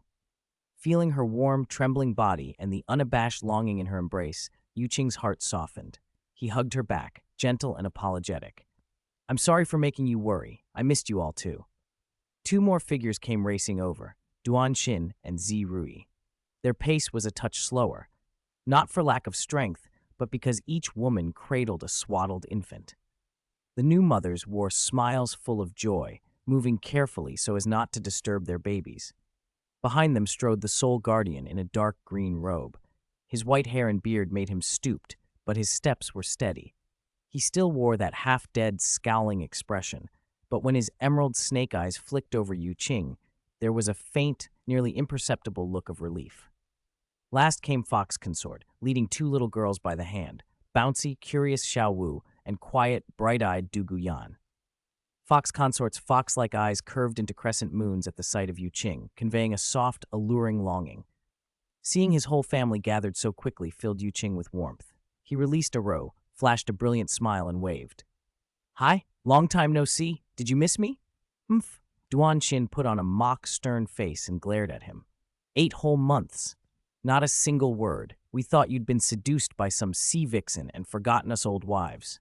Her words were sharp, but the slight redness in her eyes betrayed her true feelings. "How could that be?" Yu Qing protested, glancing fondly at each of his wives. "I missed you all every single day. I wanted to come back the moment I could." He took the baby wrapped in light blue from Duanshin, gentle and practiced. The infant seemed to recognize his aura, cooing and waving tiny hands, big dark eyes fixed on him. "Oh, my little darling, did you miss Daddy?" Yu Qing teased, poking the baby's pink cheek with a fingertip, his eyes soft with affection. He took the other baby, swaddled in pink and white, from Zirui. This child was quieter, watching Yu Qing with pure, clear eyes and a slight upturn at the mouth, as if smiling to himself. "Ha ha! Both are wonderful," Yu Qing said, holding a child in each arm. The sight of two healthy, adorable children melted away the exhaustion of travel. After a while, he handed them back and crouched, arms open, to the impatient Xiao Wu and Du Guyan. "Come here.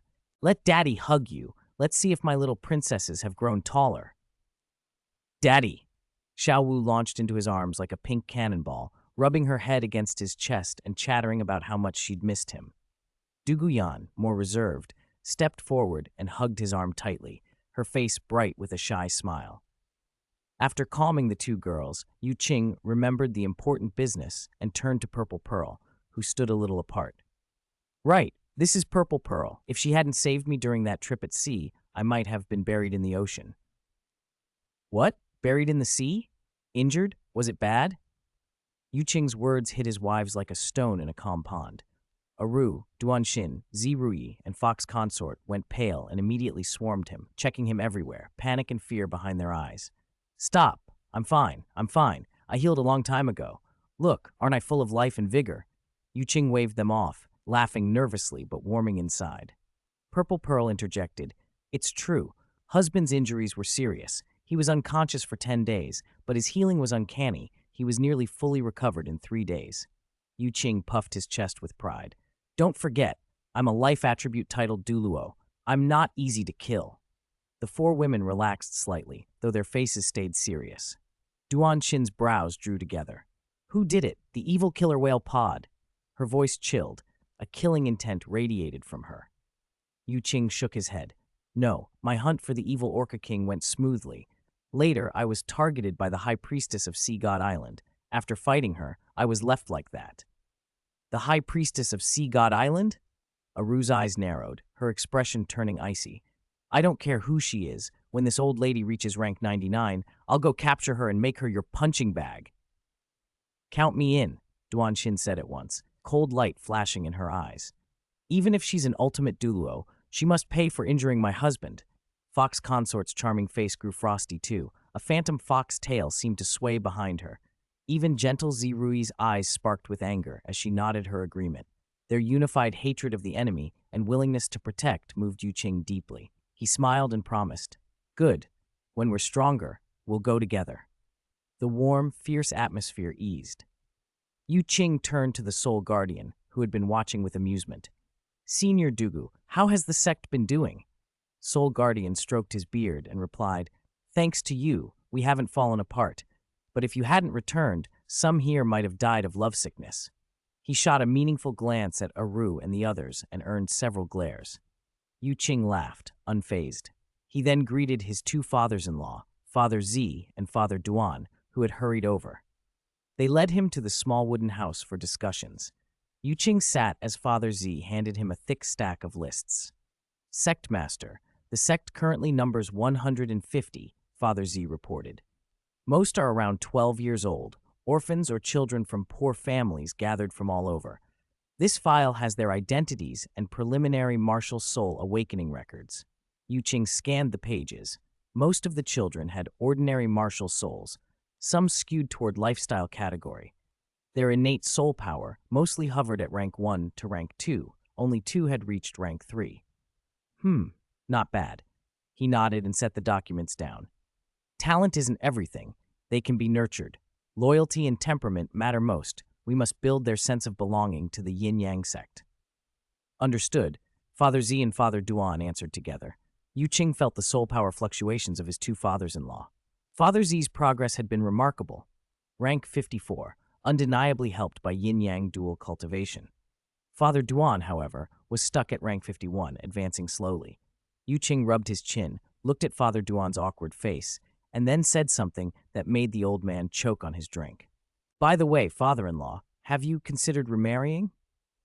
Father Duan spat out his water, coughing, his face turning bright red. He frantically dabbed his beard, eyes averted. "Virtuous son-in-law, where did that come from? I'm 45, half my bones are in the grave. Why would I remarry? That's outrageous." Yu Qing adopted a stern expression. "Father-in-law, don't say that. The core of our yin-yang sect is yin-yang dual cultivation.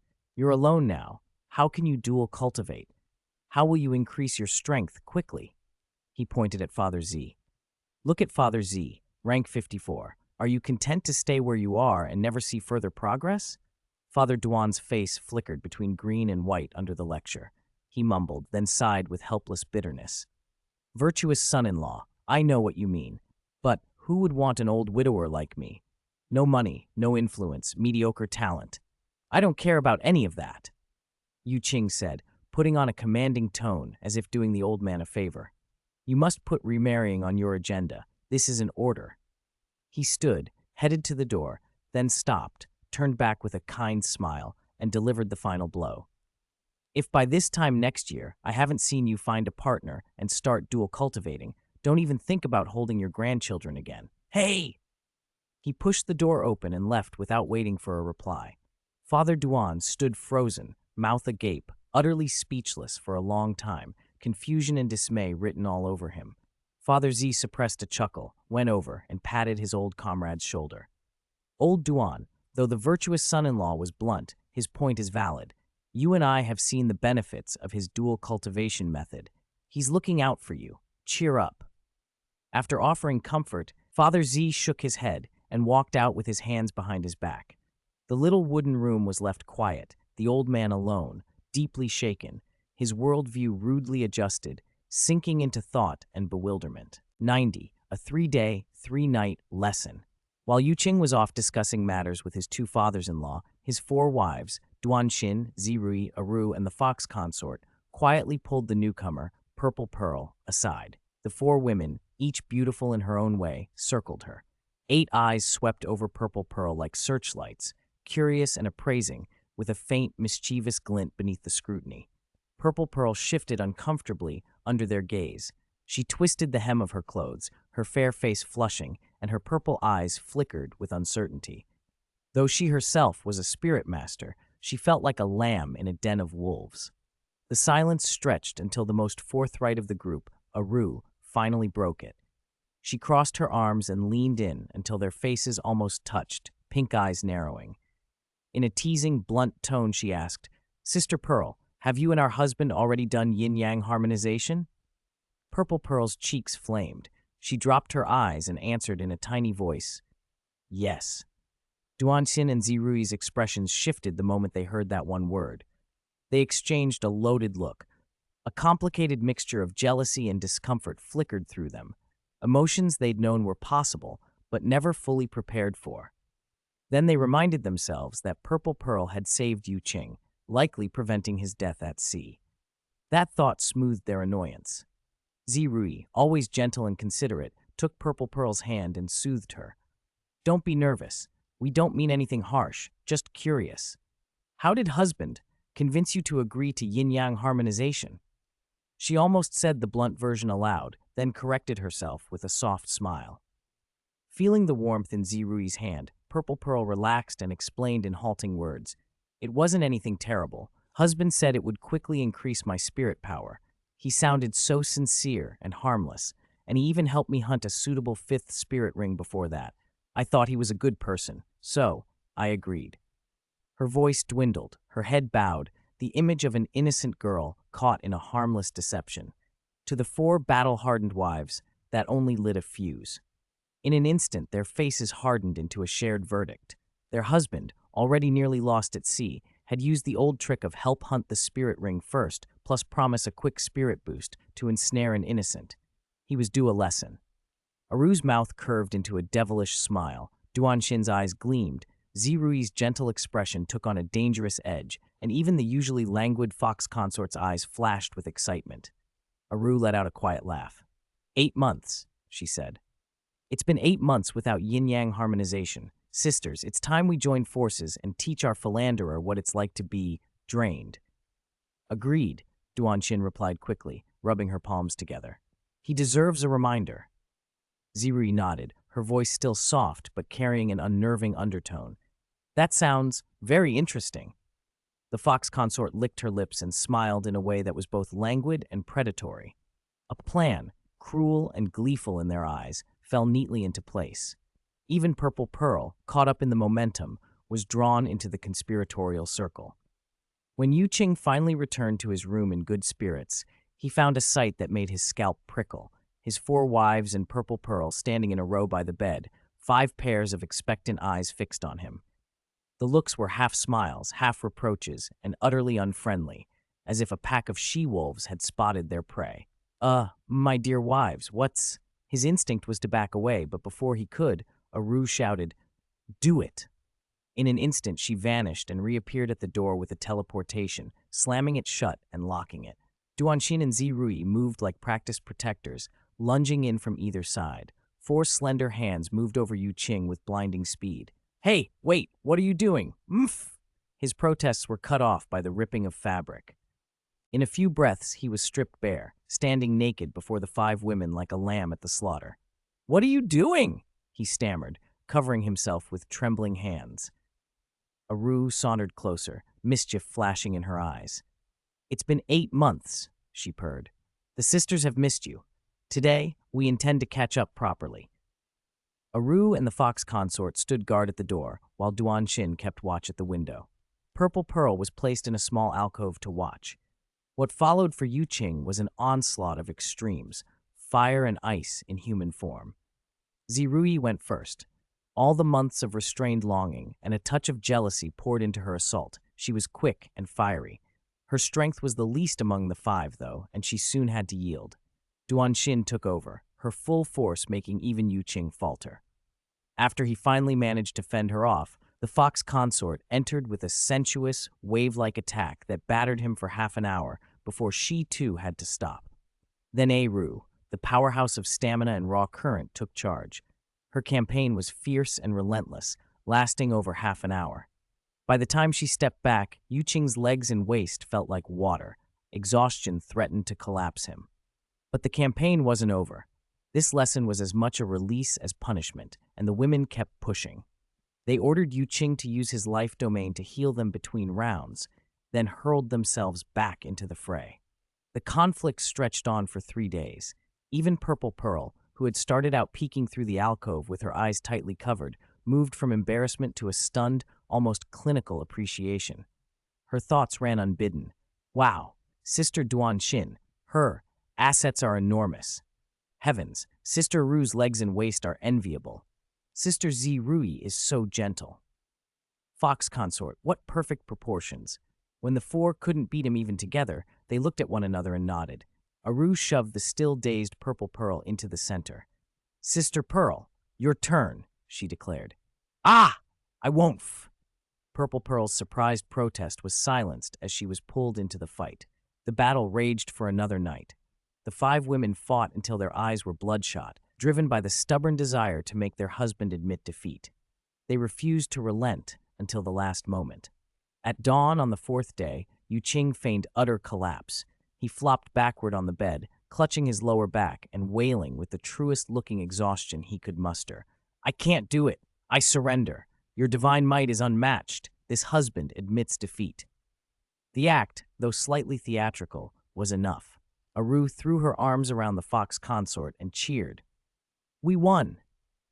Duanshin exhaled, supporting her aching body. "Let's see if husband dares to bring strangers home without our consent next time." Zirui lay on her back, staring at the ceiling with a tired smile, too drained even to celebrate. Her body felt like it had been taken apart and put back together.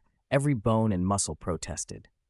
Aru and Duanshin, fresh from cheering victory, were suddenly overwhelmed by soreness. The fox consort slumped, not wanting to move a finger. Purple Pearl fared slightly better, but was still dazed, wearing a smile that spoke of a deep, bewildered revelation. Suppressing a laugh, Yu Qing carefully gathered his 5 exhausted wives, cleaned them up, and tucked them into bed. Looking at their pained faces, he was equal parts exasperated and amused. "Rest well," he said. "I'll go make some medicinal cuisine." After he left, the 4, Aru, Duanshin, Zirui, and the fox consort, collapsed back onto the bed and exchanged weary, rueful looks. A moment of silence passed before Aru's eyes lit up as if she suddenly remembered something. "Heh, sisters, did we forget we have a reserve team?" she croaked, excitement breaking through the fatigue. "Huh?" the others asked.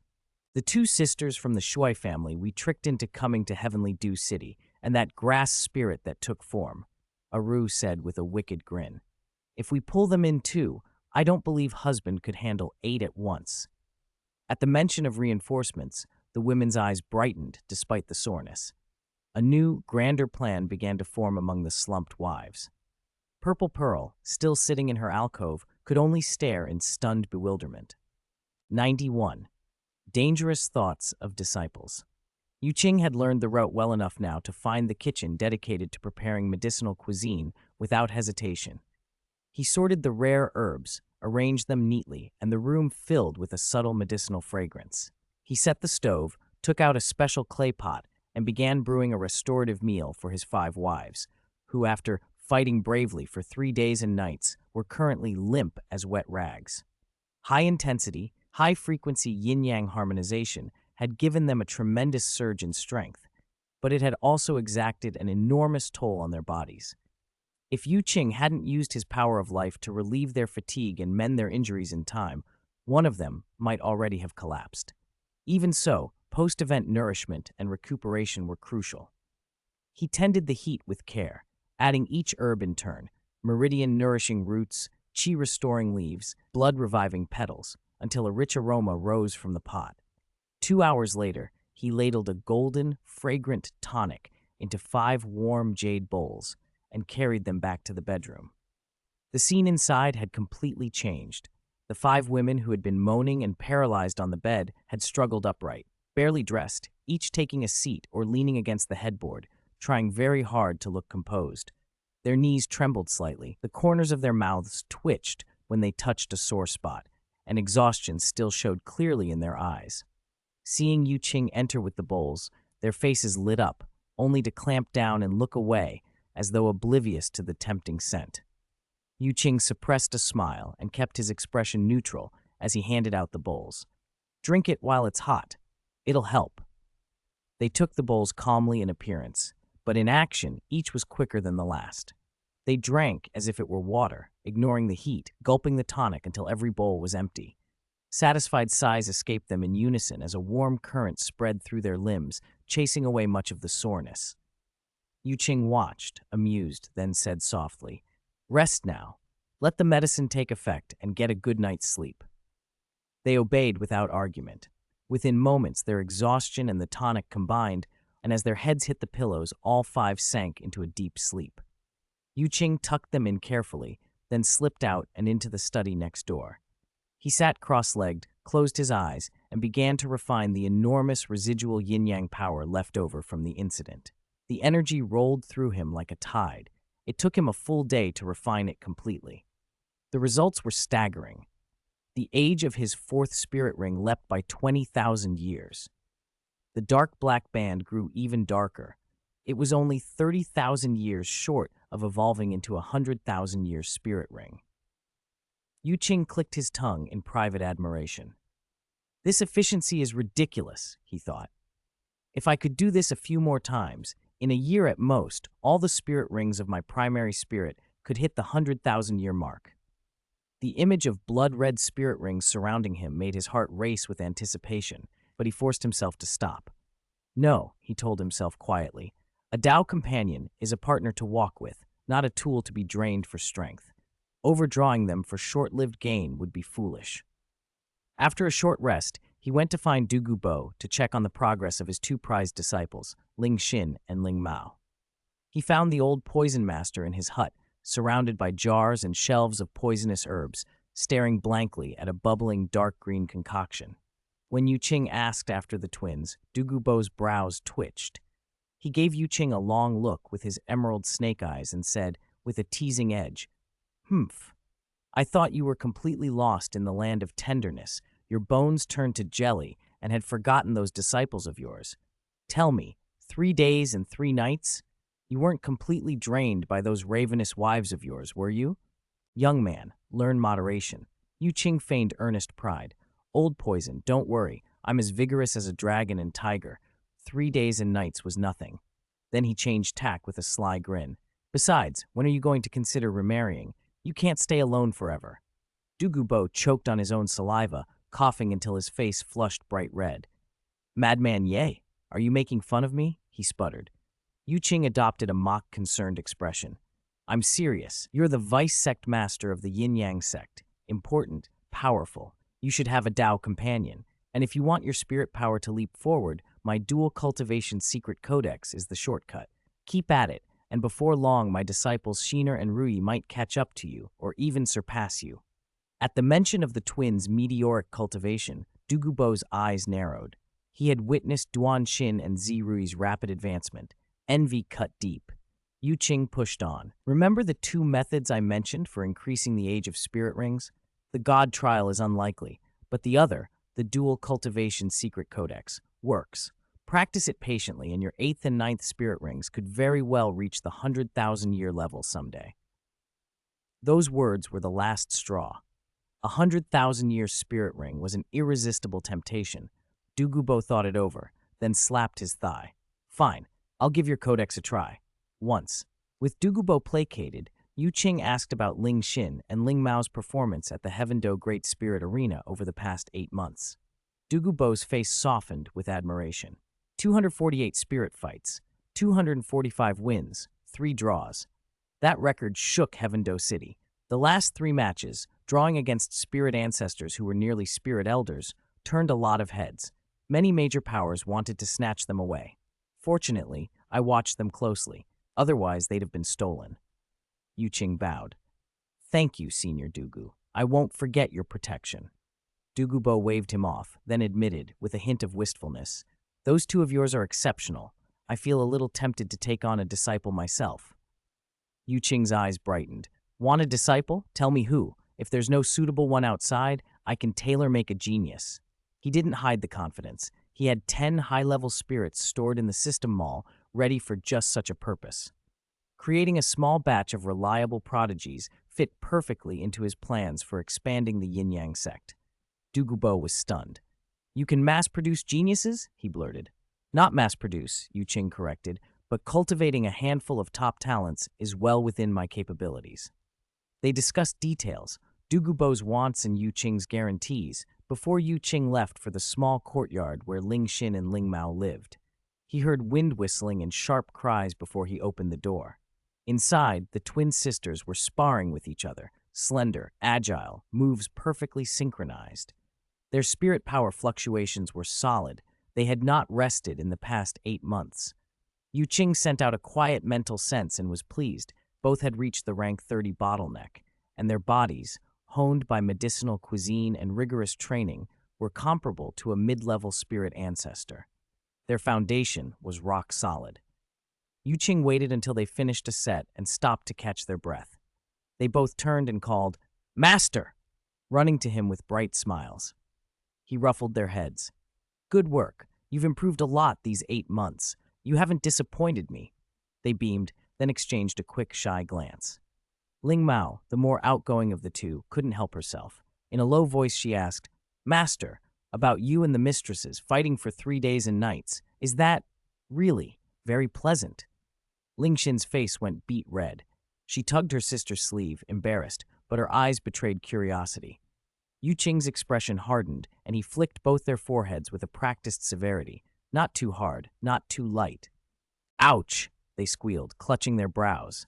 "At your age, you should be focusing on cultivation, not thinking nonsense," he scolded, keeping his master's dignity. Ling Mao pouted, muttering, "We're 19 now, 1 year older than that new mistress." Yu Qing took a closer look at his 2 disciples. The twins he had rescued years ago had fully blossomed, peerless beauties with faces like twin carvings. If there was one regret, it was that their chests were not as full as some of his other wives, a modest B+ by comparison. He tentatively asked, "Do you want to find partners?" He expected denial. Instead, Ling Xin looked at him with unusual seriousness. "Master, we know our aptitude is average and our status is low. We are not worthy of you. But we hope our bodies in this life may be enjoyed only by you. No one else is worthy." Ling Mao nodded with equal intensity. "Yes, if Master wants us, we will give ourselves to you at any time." Yu Qing was frozen. The confession struck him like a blow, shock, panic, and a dizzying, inappropriate thought that he immediately bit back. He had raised them to be top spirit masters and the face of the sect. never to become more than master and disciples. He forced himself to breathe, to steady his expression. "Wait until you reach Spirit King," he said as flatly as he could. "Then we can talk." Without waiting for their replies, he turned and left the courtyard, his retreat more like a hasty escape. The twins watched him go, then looked at each other. Ling Mao clenched her fists, fire in her eyes. "Spirit King, sister, let's work hard. We must become Spirit Kings as soon as possible." Ling Xin nodded, resolve firm on her pretty face. "Yes, for master, let's do our best." Yu Qing walked out of Ling Xin and Ling Mao's small courtyard with a complicated expression. He strolled slowly along the forest path, the twins' blazing declaration still echoing in his mind. "It can only be enjoyed by you, master." He repeated the words under his breath and managed a helpless, rueful smile. He had intended only to cultivate them into pillars for the sect's future, to attract more spirit masters with corporeal spirits to join the yin-yang sect. Who would have thought their sense of filial piety would drift into becoming his most rebellious disciples? He rubbed his chin, a glint of calculation in his eyes. If he really took them on as Tao companions, there would be benefits. With his current 5 Tao companions, he gained roughly 18,000 yin-yang points per day. Add 2 more, and he'd be over 20,000. For someone eager for yin-yang points to synthesize spirit rings, that was a strong temptation. Still, he shook the thought off. Their spirit rank was still low. He'd wait until they reached Spirit King level. With a soft sigh, he put the distraction aside and headed home. The week after the 3-day battle, the area around the Ice and Fire Yin-Yang Well was unusually quiet. His 5 wives had lost a great deal of origin qi and spent most of their time recuperating in their rooms. Duan Xin and Zi Rui came out occasionally to care for the children. Aru, Fox Consort, and Purple Pearl rarely left their chambers, either compressing and purifying the surging spirit power in their bodies or refining the leftover yin-yang energy. Yu Qing enjoyed the relative leisure, refining nourishing medicinal dishes to restore his wives' bodies, studying spirit techniques, and occasionally checking on Ling Xin and Ling Mao's cultivation from a respectful distance to avoid any further misunderstandings. In a flash, 7 days passed. One by one, his wives' complexions returned, their spirits brightened. The intense ordeal had refined their spirit power, making it denser and purer. Perhaps because the last lesson had been so painful, they didn't immediately pester him for yin-yang harmonization, for now they behaved surprisingly well. Seeing them recover, Yu Qing began the next phase of his plan, preparing Duan Xin and Zi Rui to condense soul cores. After their previous ordeal, both women had broken through the rank 70 bottleneck. After days of compression and purification, their spirit power had stabilized and met the requirements for condensing a soul core. That morning mist filtered the sunlight above the Ice and Fire well, casting a brilliant halo. After breakfast and some time playing with the babbling children, Yu Qing turned to Duan Xin and Zi Rui. "Xiner, Rui, your spirit power has reached rank 70 and your foundations are stable. Come with me, I'll help you condense your soul cores." Their eyes lit up at the word soul core. They'd heard Aru describe the benefits before and had been waiting for this moment. The two of them blinked, excited but composed. "Okay, husband," they answered obediently. Yu Qing led them to a site near the spring he had scouted earlier, close enough to draw abundant but gentle energy, far from the chaotic center, the ideal place to condense a soul core. "Who wants to go first?" he asked with a smile. Duan Xin stepped forward at once. Bold and impetuous by nature, she volunteered without hesitation. "Let me." Zi Rui smiled and didn't object. "If my younger sister wants to go first, let her." Yu Qing nodded and tapped Duan Xin's forehead lightly with his right index finger. A cool touch, and a thread of refined mental force streamed into her sea of consciousness, detailed methods, steps, precautions, and contingencies for condensing a soul core. Duan Xin closed her eyes and absorbed the information. A moment later, she opened them with bright confidence. She sat cross-legged, held her breath, and began to guide her spirit power toward her dantian, constructing the soul core's initial form. Yu Qing did not relax. His mental force radiated around her like a precise radar, monitoring every fluctuation in her spirit power. His right hand rested on her shoulder, ready to assist at a moment's notice. Condensing a soul core was far more difficult and dangerous than most imagined. It required compressing vast, scattered spirit energy into a single rotating center with a unique rhythm. Any mistake could mean failure or grave injury. At worst, it could destroy the cultivator's foundation or cause their body to explode. Beads of sweat soon appeared on Duanxin's brow. She clenched her teeth against the intense pressure and pain as the spirit power in her dantian surged and faltered, nearly spiraling out of control several times. At each crisis, Qing's hand would give a slight guidance, a delicate release of spirit force that smoothed chaotic currents, corrected deviations, and steered the power toward proper rotation. Time stretched. 2 full hours crawled by. Then buzz. A deep, low hum vibrated through Duanxin's body. In her dantian, a perfectly round soul core the size of a longan took shape, glowing and slowly turning. "I did it," she cried, eyes wide with wild joy.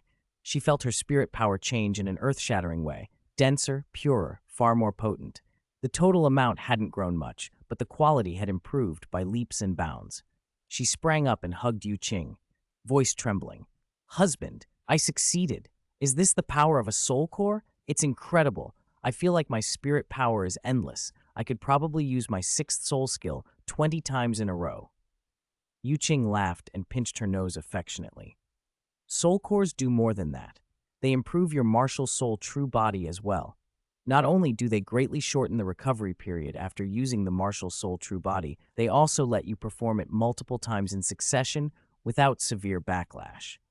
Multiple times? Duanxin and the watching Zirui gaped. The idea overturned everything they knew. Normally, a spirit saint who used the martial soul true body would be debilitated for a long time. Using it twice could wreck their future. But with a soul core, great! Duanxin pumped a small fist, her eyes bright with eager plans. "Once I'm familiar with the soul core and become a spirit saint, the first thing I'm doing is finding Zhao Wuji and getting my revenge."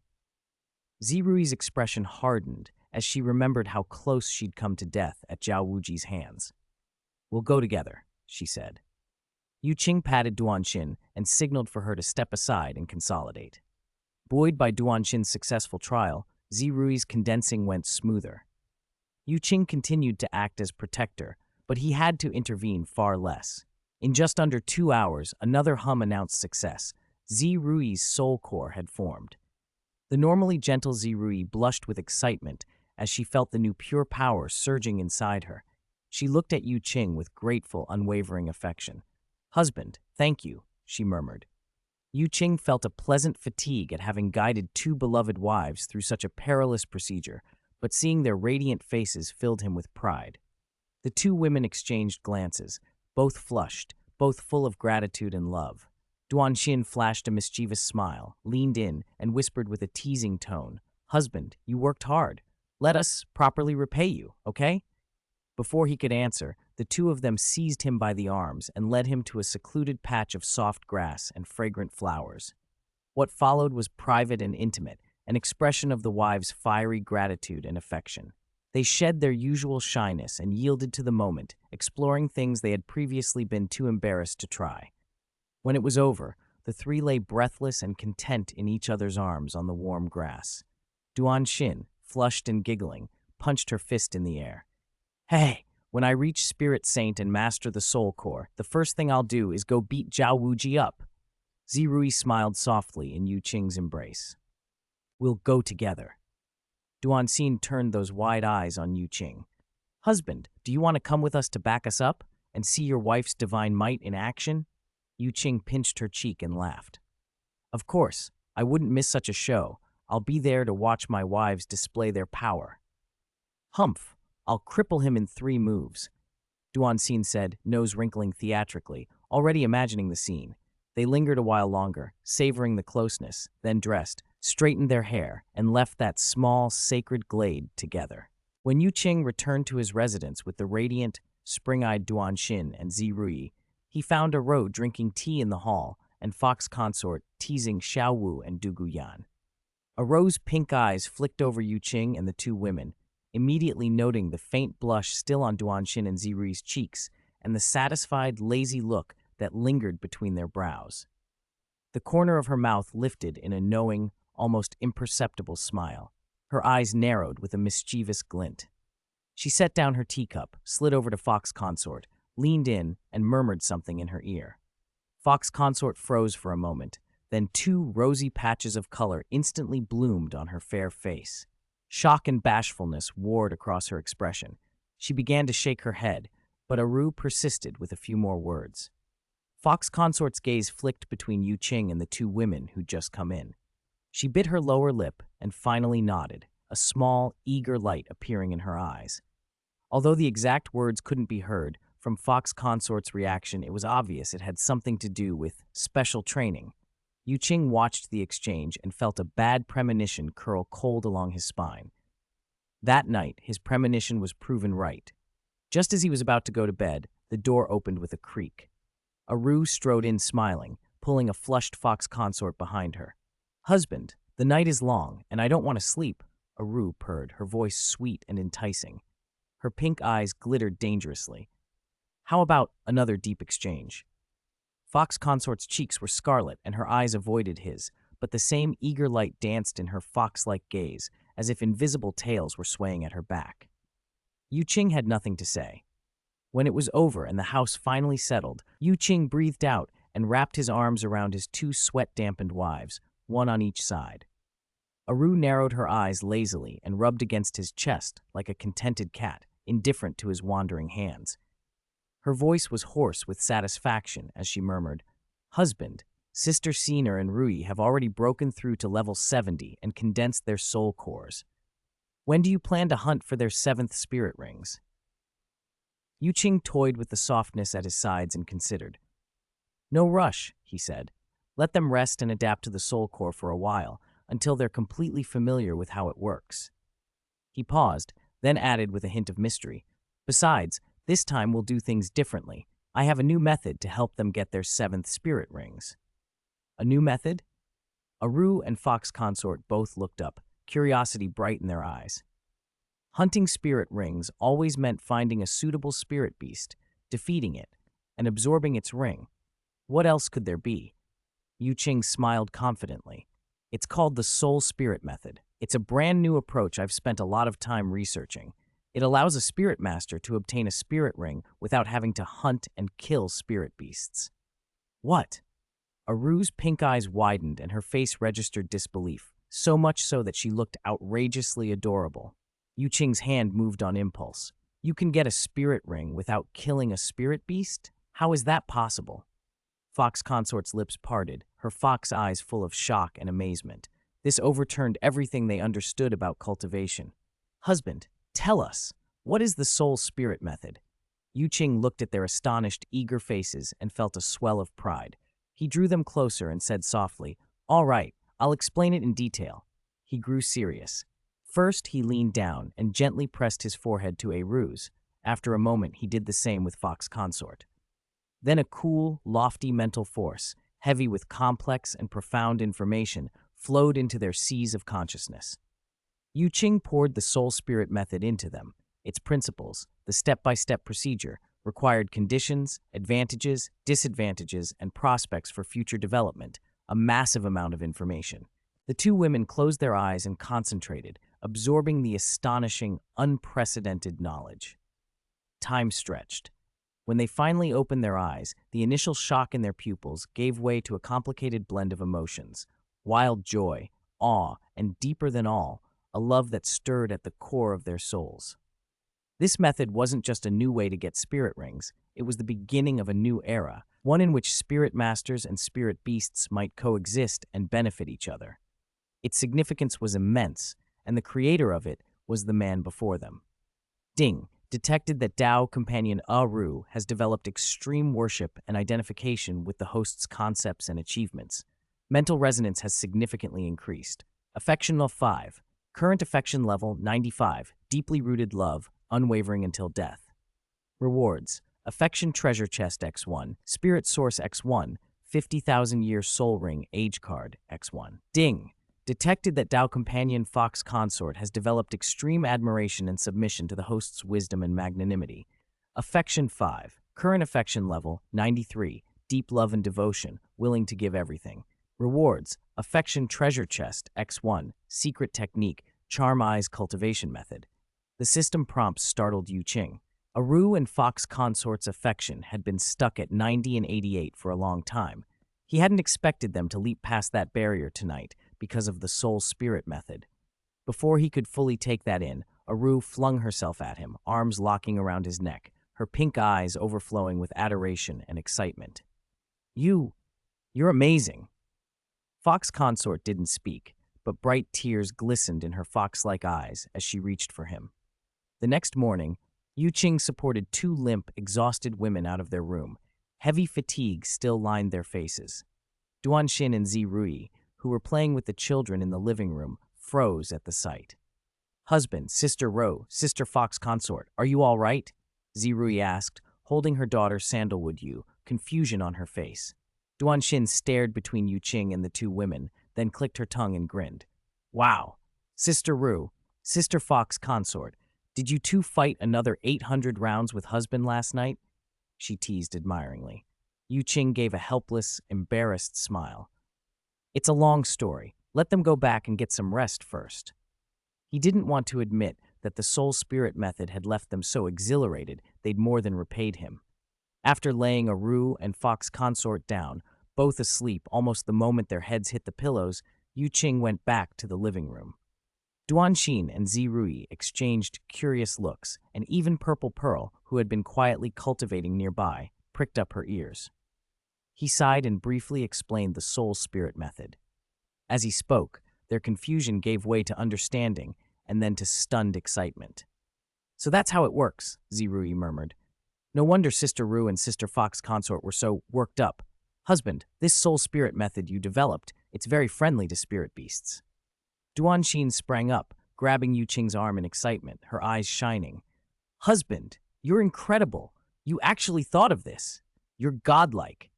Purple Pearl didn't speak, but her purple eyes shone with unprecedented respect and awe, as if she were looking at someone who had opened a new era. "In the future," Duanxin began, acting spoiled again, "won't we have to hunt spirit beasts so hard anymore?" Qing ruffled her hair. "Theoretically, yes, but it's not an instantaneous replacement. The Soul Spirit Method has conditions. For now, it requires the Spirit Master to be at least Spirit King level and to find a spirit beast over 10,000 years old that's willing to become a spirit soul. It'll take time for it to spread." "That's still amazing," Purple Pearl said, voice bright. "If we contract a 10,000-year spirit soul, and when we reach title Douluo, the spirit grows with us, couldn't we end up with several 100,000-year spirit rings? That's incredible." Qing laughed and shook his head. "You're imagining too far ahead.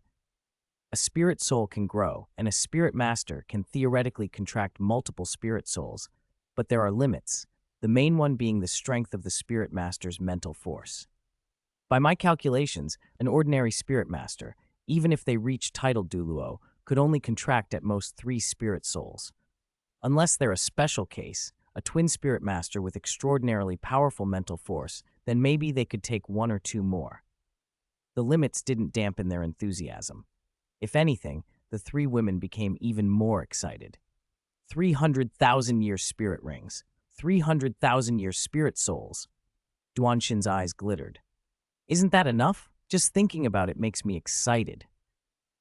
Zirui and Purple Pearl nodded vigorously, their faces alight with longing and expectation for the future. Qing watched them, smiled, and then grew serious again. "Right now, don't get carried away. Your most important task is to adapt to the Soul Core's power as quickly as possible and solidify your foundation. Once you've mastered the Soul Core, I'll take you to find suitable spirit beasts to contract your first spirit souls." "Yes, husband," the 2 women answered in unison, determination sparking in their faces. Even Purple Pearl, standing at the side, felt the fighting spirit flare in her eyes, eager to cultivate faster and witness the era-opening promise of the Soul Spirit Method. After Duanxin and Zirui condensed their soul cores, Qing spent his time in deep communion with his wives, but he didn't forget his 2 disciples, Ling Xin and Ling Mao. The twin sisters had always impressed him with their talent and relentless effort. They cultivated day and night, building an exceptionally solid foundation. Having already reached the rank 30 bottleneck, they only needed the right spirit rings to break through. A few days later, Yu Qing left his gentle land and personally led Ling Xin and Ling Mao back into the Sunset Forest. With his powerful spiritual perception, he easily located two top-tier spirit beasts for them, each over 6,000 years in cultivation and perfectly suited to their spirits. The absorption process went smoothly. With Yu Qing acting as their guardian and the large supply of rare medicinal cuisine they had consumed earlier, the sisters successfully absorbed the spirit rings. Their spirit power broke through to rank 35 in one leap, and their strength shot up dramatically. Before, thanks to their solid foundation and the cultivation techniques Yu Qing had taught them, they could contend with or even tie against low-level spirit ancestors. Now their strength had skyrocketed. Even a high-level spirit ancestor would be hard-pressed to last more than a few rounds against them. They had become fighters who could outmatch opponents above their rank. Elder sister Ling Xin had all three spirit rings in the poison attribute. Having cultivated for years while soaking in a special poisonous medicinal bath prepared by Yu Qing, her body had developed a powerful resistance, even an affinity, for toxins. Her poisons were vicious, subtle, and unpredictable.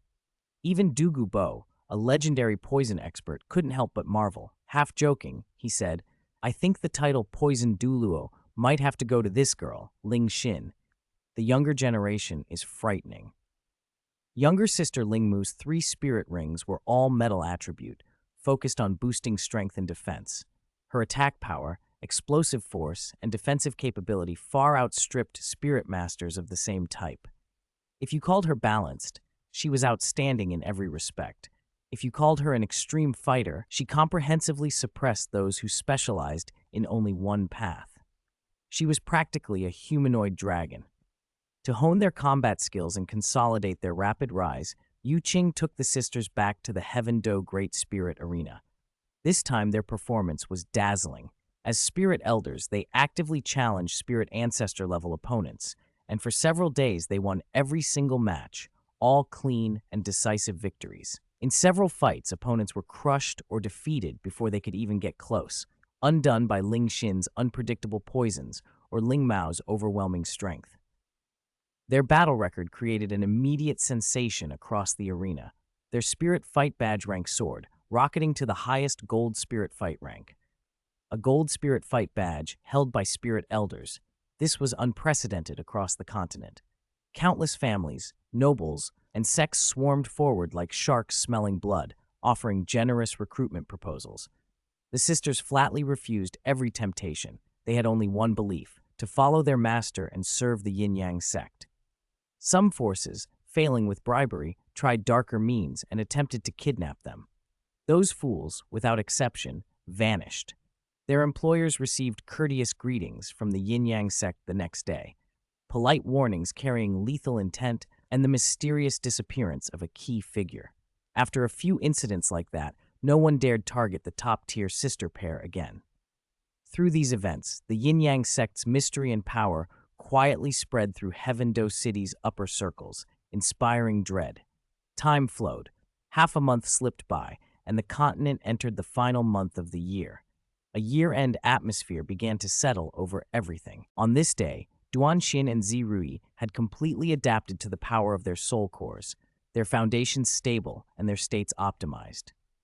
Yu Qing no longer delayed and took the two women out of the Sunset Forest to find suitable spirit beasts for them, preparing for the epoch-making soul spirit contracts. But shortly after Yu Qing left, two slender figures slipped quietly out of the Sunset Forest. It was Aru and Fox Consort. "Hey, Rabbit," Fox Consort murmured as she scanned their surroundings. "Are you sure we can really take down that blade of grass?" Aru puffed out her chest with confidence, her pink eyes flashing. "Don't worry, I'm a rank 96 Super Douluo now, with 300,000-year spirit rings. Can't I handle a blade of grass?" Fox Consort rolled her eyes.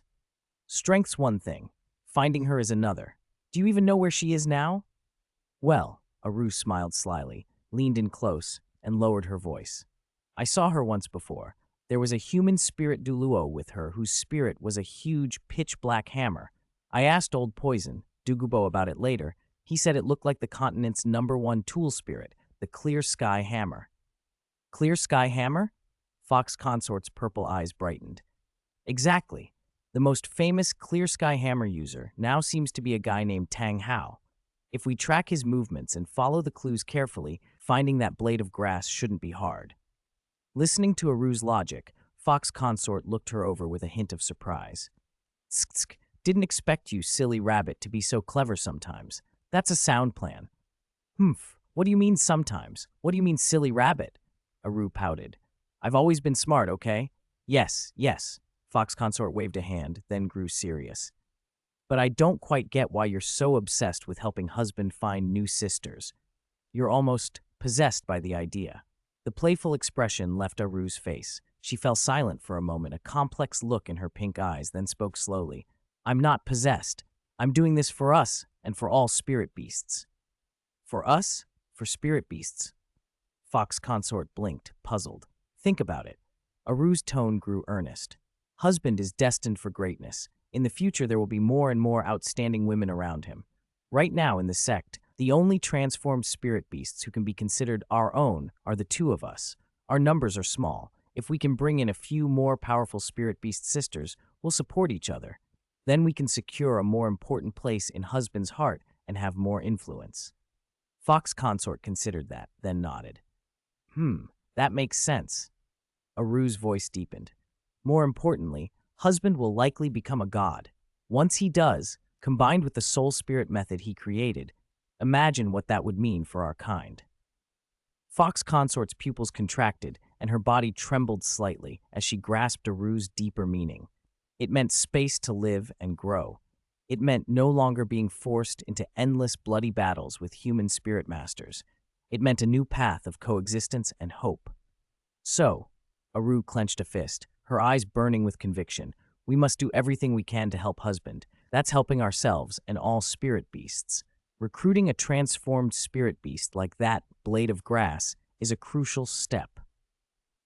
Fox Consort's fox eyes shone with steady resolve. All right, Rabbit, I'll cooperate fully. We'll take down that blade of grass. They smiled at each other, filled with a sense of mission. Composed and determined, they picked their direction and vanished into the forest with a flash, beginning their grand sister recruitment plan. Well, the Great Wall Digging, no, sister recruitment plan. 95. Father and son. Far away in Spirit City, inside the Supreme Pontiff's palace, Supreme Pontiff Qianshunji rubbed his brow after a long day of political affairs.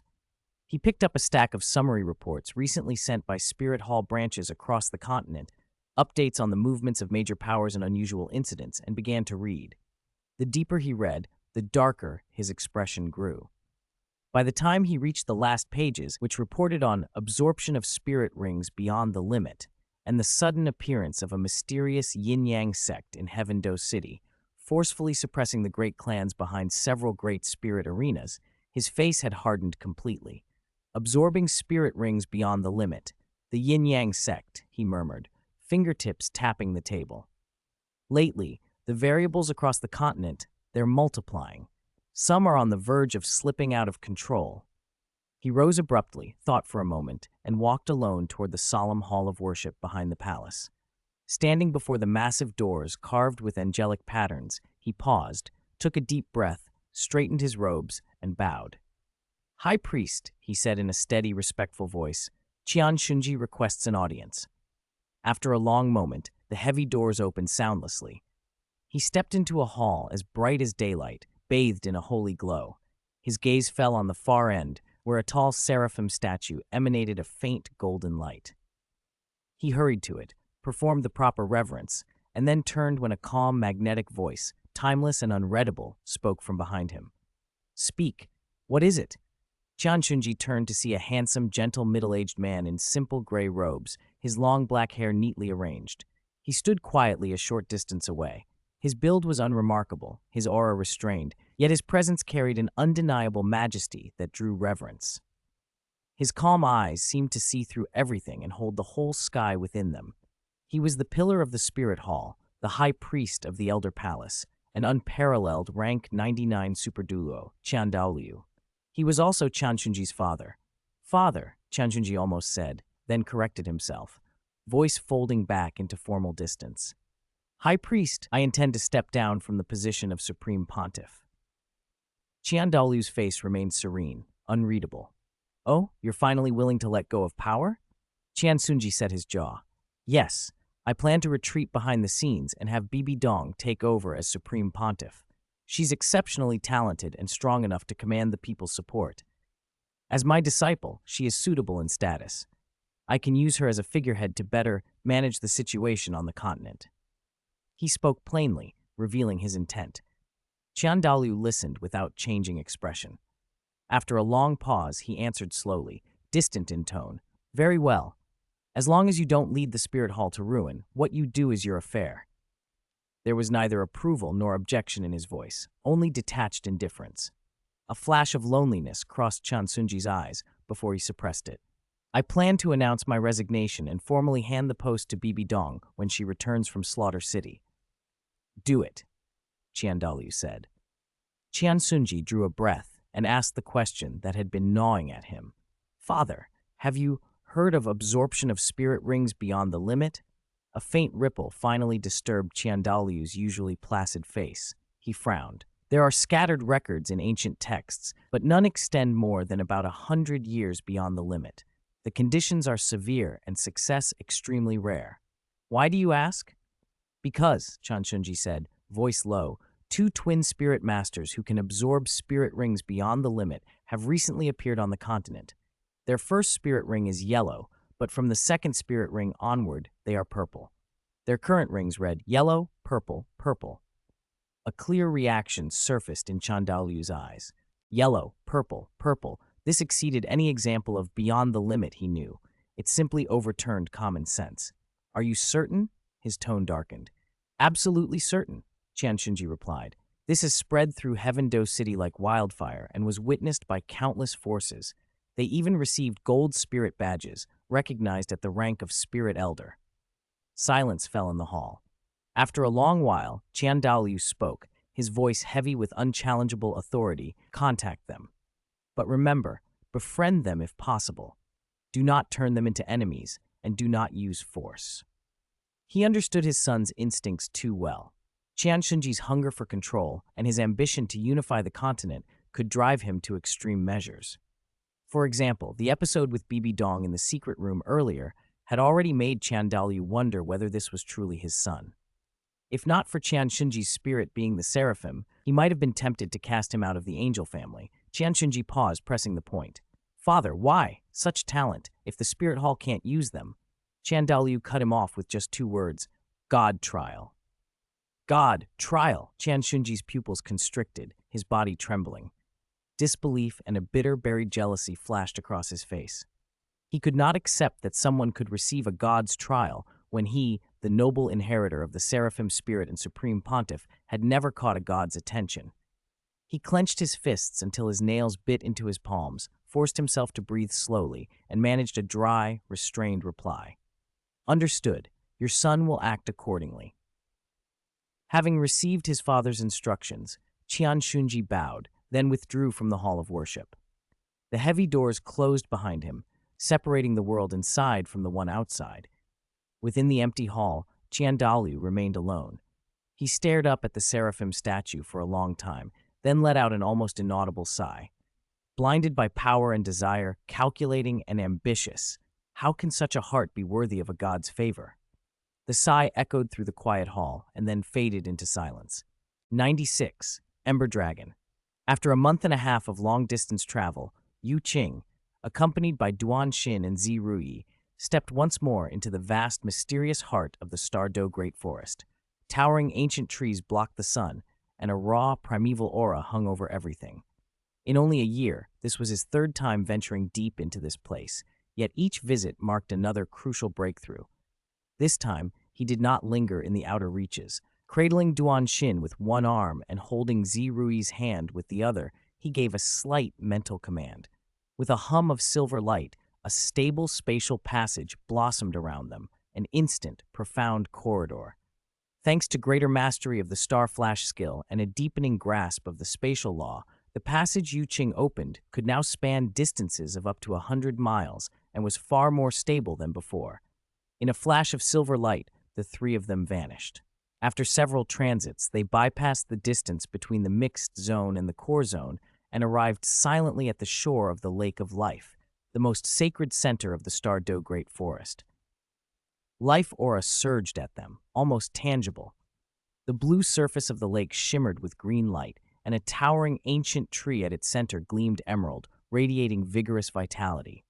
"It's beautiful," Duanshin and Zirui breathed, unable to hide their admiration despite having been here before. Yuqing smiled and said nothing further. He stepped forward and sent his mental presence outward, mingling with a subtle spirit power fluctuation. Softly, he called, "Daming, Erming." The lake was silent for a moment. Then, with a thunderous splash, two colossal figures broke the surface and soared into the sky. On the left was the sky azure bull python, Daming, bull-headed with a serpent's body, covered in azure scales and crowned with a single horn. On the right rose the titan giant ape, Erming, a mountain of muscle standing over 15 meters tall. "Ha ha, Yuqing, what brings you here?" Erming's booming laugh rippled across the water. Its voice, though immense, was warm and familiar. Deming regarded Yuqing with calm, deep bull eyes. Its voice was low and gentle. "Yuqing, long time no see. How are Aunt Ro and Xiao Wu doing lately?" Yuqing patted his two wives' hands reassuringly, then answered, "They're both fine. Aunt Ro has broken through to rank 96, and Xiao Wu is as energetic as ever. No need to worry." "Rank 96? Erming's bell-like eyes widened. "Aunt Ro's cultivation speed, that's terrifying. Faster than ours." A relieved glint passed through Daming's eyes. It seems Aunt Ru truly found her place. It then turned its massive head toward Yuqing, a trace of anticipation in its gaze. "So, when will Xiao Wu come back to visit? Since she left, Erming has been nagging about her every day. My ears are practically calloused." Erming scratched its huge head and laughed heartily, unable to deny it. It missed the little one who used to dance on its palm. Yuqing smiled. "Don't worry. When I return this time, I'll talk to Aunt Ro and ask her to bring Xiao Wu back to see you." "Good. Perfect." Erming thumped its chest, the sound booming like a drum. When the pleasantries ended, Daming's tone turned serious. "Yuqing, you didn't just come to see us for a chat. Is there something you need?" Yuqing's expression hardened. He nodded. "Yes. I need to ask whether there are any spirit beasts in the forest who are extremely powerful but nearing the end of their lifespan, whether from severe injury, old age, or other causes. Preferably ones no older than 80,000 years. Daming's pupils narrowed in thought. After a long moment, it said, "There are a few like that. They hide in the deepest, most dangerous parts of the forest, quietly waiting for the end. Why are you asking, Yuqing?" Yuqing did not answer directly. Instead, he asked, "Have you ever considered, besides hunting spirit beasts, are there other ways for spirit masters to obtain spirit rings?" "Isn't it just hunting and sacrifice?" Erming rumbled. "What else is there?" Yuqing shook his head and explained, calmly and in detail, the philosophy, principles, and procedures of the soul spirit method. As he spoke, confusion first clouded Daming and Erming's features, then shock replaced the confusion, and finally incredulous astonishment filled their faces. You're serious?" they exclaimed in unison. "A method that doesn't require hunting, that preserves a spirit beast's intelligence and part of its strength, that even allows it to evolve with its spirit master?" Yuqing nodded solemnly. "It's true. I've refined the method, but it still needs final practical verification. I need a willing, suitable spirit beast to sign a spirit-soul contract with my wife and complete this first trial." He looked at the two beast kings earnestly. "I promise that whether it succeeds or fails, I will protect the safety and interests of the spirit beast involved. This is not enslavement. I want to explore a new path where spirit masters and spirit beasts can coexist and mutually benefit. If it works, the slaughter faced by the spirit beast clans could be greatly reduced." Daming and Erming exchanged glances, their great eyes flickering. They fell silent, weighing the risks and potential gains. Yuqing waited. He knew the decision was enormous for spirit beasts. At last, Daming lifted its head. Determination shone in its bull eyes. "All right, Yuqing, we trust you. You helped us survive the heavenly tribulation and have always shown goodwill toward the spirit beast clan. We believe in your character and your promise. We will accompany you and try this new path." Erming nodded heavily. "Let's try it. Maybe it can really work." Relief washed over Yuqing. "Thank you." "Come, Ming said in a low voice, swinging its huge tail and leading them deeper into the forest. Ming followed closely. Qing rose into the air with Xin and Rui behind him. The landscape grew wilder and more brutal. Finally, they arrived at a desolate, searing area that smelled sharply of sulfur. Before them yawned a massive volcano crater. Dark red magma slowly churned and bubbled within, throwing up splashes of fire. For thousands of miles around, the ground was cracked and barren, black-brown rocks and solidified lava as far as the eye could see. "This is the place," Ming said, staring into the roiling magma. It drew a deep breath and let out a long, penetrating call. "Ember Dragon, Sky Azure has come. Please emerge from the volcano for a talk." The sound waves plunged into the crater. For a moment, there was silence. Then the entire volcano shook. The magma roiled as something colossal stirred. A burning shape burst out of the lava and into the sky, scattering molten droplets. Qing and the two women stared in awe. A dragon nearly 20 meters long rose before them, its scales like polished rubies that seemed to hold molten light within. Two massive horns swept back from its head, glazed and metallic, almost 4 meters long. Its lithe, powerful body blended strength with grace. Golden, vertical pupils burned with an eternal flame. Dragonite rolled off it in waves. The air shimmered with extreme heat. It was like a living, mobile sun, matching the strength of some spirit beasts that had just reached the 100,000-year rank. "So beautiful," Xin whispered. Zirui's eyes were fixed on the dragon as well. "Sky Azure, why have you summoned me?" the dragon asked. Its voice was cold and metallic, yet perfectly clear. Qing noted internally that, though under 80,000 years of age, this dragon could speak human language. Its bloodline was extraordinary. Ming's tone was calm. "Ember Dragon, long time no see. Has the origin wound inside you improved?" Ember Dragon's golden pupils dimmed slightly. "No. That power is like a maggot on the bone, eating away my origin and lifespan." A hint of sarcasm laced its words. "Sky Azure, did you finally lose patience and bring me here to drive me out of Stardow?" "No." Ming looked at Qing. "Quite the opposite. I've brought you a method that might heal your origin wound." Ember Dragon's eyes narrowed. Its dragon might surged as it zeroed in on Qing. When it realized Qing was human and sensed the unmistakable spirit saint aura of the two human spirit masters behind him, rage flamed up in its eyes. "Sky Azure!" Ember Dragon roared. Its ruby scales appeared to ignite. Dark red flames shot skyward, the heat making the air warp. It seemed a living inferno. "You brought humans here. Are you trying to hunt me for my spirit ring and spirit bone?" The dragon's pressure bore down like a tangible force. Xin and Zirui paled. Even Ming and Ming felt strain. Qing, however, remained calm. He stepped forward and shielded his wives, raising his right hand in a grasping motion. "Star Luo hand." Countless brilliant starlights converged into Qing's palm, forming a giant starlit handprint that stretched toward the sky. Runes flowed across it like the power to suppress the heavens. It slammed down. Space around the enraged Ember Dragon suddenly stiffened. An irresistible force crushed inward from all sides. Its roaring flames were forced back into its body, and its massive form was held rigid in midair by the starlit hand, unable to move. "What?" Ember Dragon's golden pupils flashed with shock. It struggled, but its efforts were futile, an ant shaking a tree. Qing's voice entered the dragon's ears with calm authority. "Calm down, Ember Dragon. If I wanted to kill you for your spirit ring, I wouldn't have needed all this trouble, nor would I have come through Sky Azure's introduction. I did come to obtain my wife's 7th spirit ring, but not by hunting." Ember Dragon eased its futile thrashing, though cold vigilance remained in its eyes. "Not hunting? Then is it sacrifice?" It spat the word with deep disdain. It would never willingly throw away its life for a human. Qing shook his head. "Not sacrifice. It's a new method, one beyond your current understanding." He leaned in, his gaze steady. "It's called the Soul Spirit Method. I've devoted myself to researching it, a method that can change the fate and relationship between spirit masters and spirit beasts." "Soul Spirit Method?" Confusion and skepticism flickered across Ember Dragon's features. Qing raised a fingertip. A soft light ignited and sank into the spot between the dragon's brows. "Information, principles, contract procedures, the rights and obligations of both parties, future growth potential, and possible risks. flooded into Ember Dragon's consciousness like a tide. The dragon's huge body trembled. First came shock and disbelief, then astonishment, finally a tremor of uncontrollable excitement.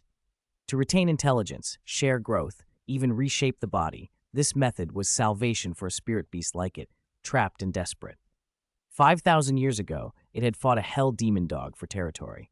Though it had barely won, thanks to its pure dragon bloodline, it had been cursed by the opponent's origin curse. The curse had gnawed at its origin and lifespan ever since. What had once been tens of thousands of years dwindled to less than 100 and was still collapsing. It had been forced to hide, clinging to life by drawing on the power of the earth fire. This soul spirit method was the only light left. Qing watched that fierce internal struggle and struck while the dragon hesitated. "You can trust me. The contractor I have chosen for you is exceptionally talented. She's already advanced to Spirit Saint at a young age and has the potential to challenge rank 99 in the future. She's more than capable of bearing your power and keeping your pride as Ember Dragon. With her, you can break free from the origin wound, climb to the peak with her, see a wider world, and perhaps even catch a glimpse of that legendary divine rank domain." Daming spoke then, its voice heavy with conviction. "Ember Dragon, I brought him because I trust him. To be honest, Erming and I survived 100,000-year heavenly tribulation only because of Qing's help. He has always shown goodwill to the spirit beasts. His promise is trustworthy." Daming's words were the final tipping point. All the hesitation, distrust, and resistance that had tightened Ember Dragon's eyes loosened and then vanished. Its massive head bowed slowly. The burning pupils regarded Qing with grave seriousness, then swept over the two human spirit masters with relief and a guarded hope. After a long moment, a long, complex roar rolled out, relief, anticipation, and the pride of the Dragon Clan woven through it. "All right, I, Ember Dragon, shall use this remaining body and dragon soul to trust you this once and try your epoch-making soul spirit method."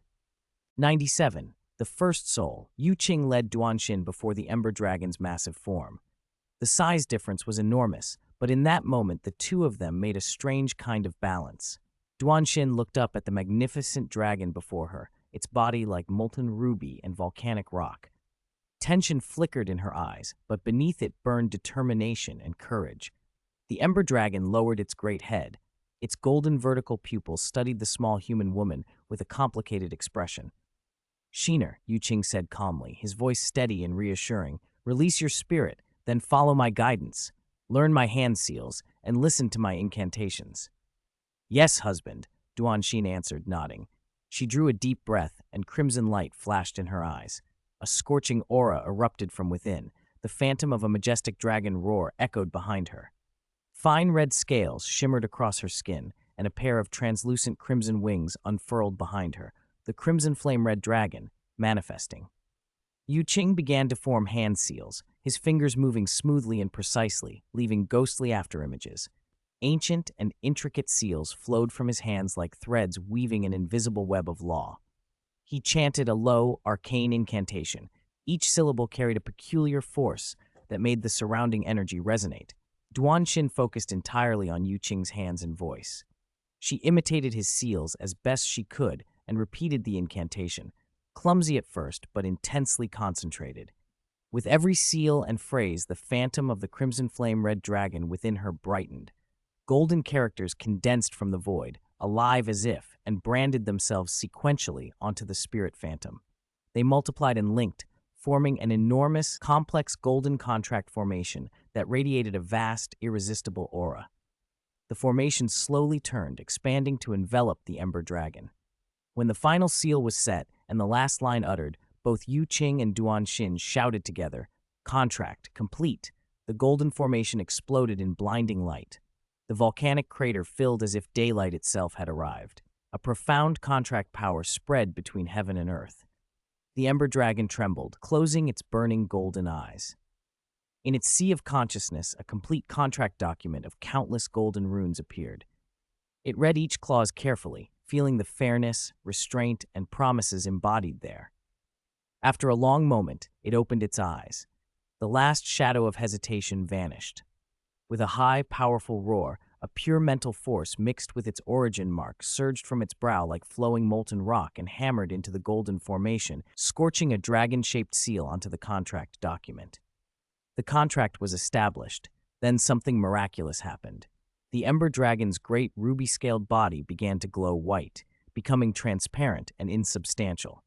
Its physical form dissolved into pure energy particles, while its soul, still clearly dragon-shaped, separated and hovered in the air.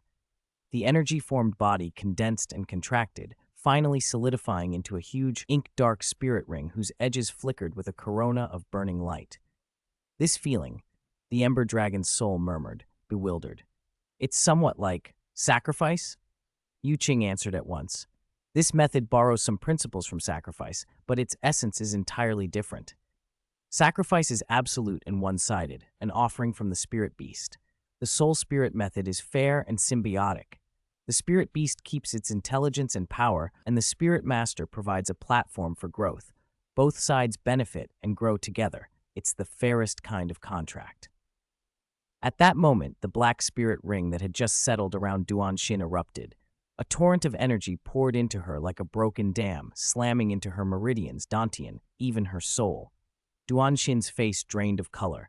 Her body convulsed as beads of blood welled under her skin and streaked across her. Pain twisted her features, but she bit down and held silent, relying on iron will to endure the shock. The Ember Dragon's soul watched with concern. Can she truly bear the impact of my spirit ring?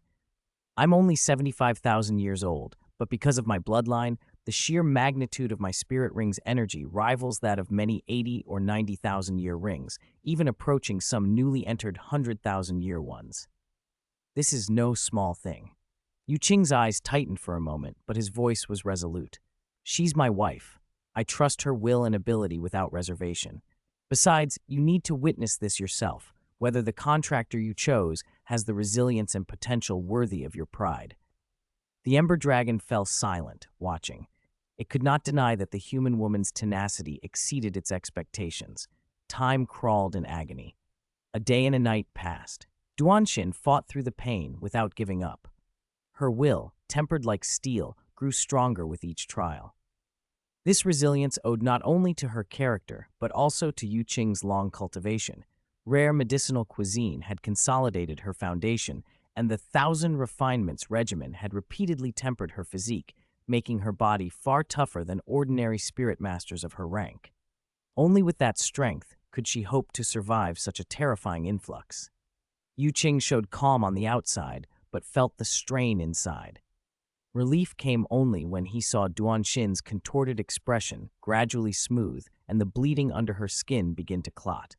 The phantom of the crimson flame red dragon, instead of dimming under the assault, had grown more substantial. Its scales deepened to a ruby sheen like the Ember Dragon's, its horns sharpened and ruggeded. The heat radiating from it rose, and a more imposing dragon might began to emanate. Success! Qing breathed, joy erupting in his chest. The most dangerous step of the soul contract, the energy fusion, had been overcome. Early the next morning, when the first pale dawn sliced the darkness, the storm within Duanshin finally calmed. The torrent of energy quieted and integrated into her limbs and bones, becoming part of her. The black seventh spirit ring stabilized. Within its deep darkness, the fiery red corona shone brighter, and its fluctuations rose to a level approaching 90,000 years. The Ember Dragon's soul gave a jubilant cry and streaked as crimson light into the spirit ring. The ring flashed and then contained all that brilliance. Duanshin exhaled heavily and opened her eyes. In them a molten brilliance flowed. She flexed a hand, and with a thought, her arm was coated in crystal-clear, ruby-like dragon scales. Talon-like crimson claws extended from her fingers, hot and razor-sharp.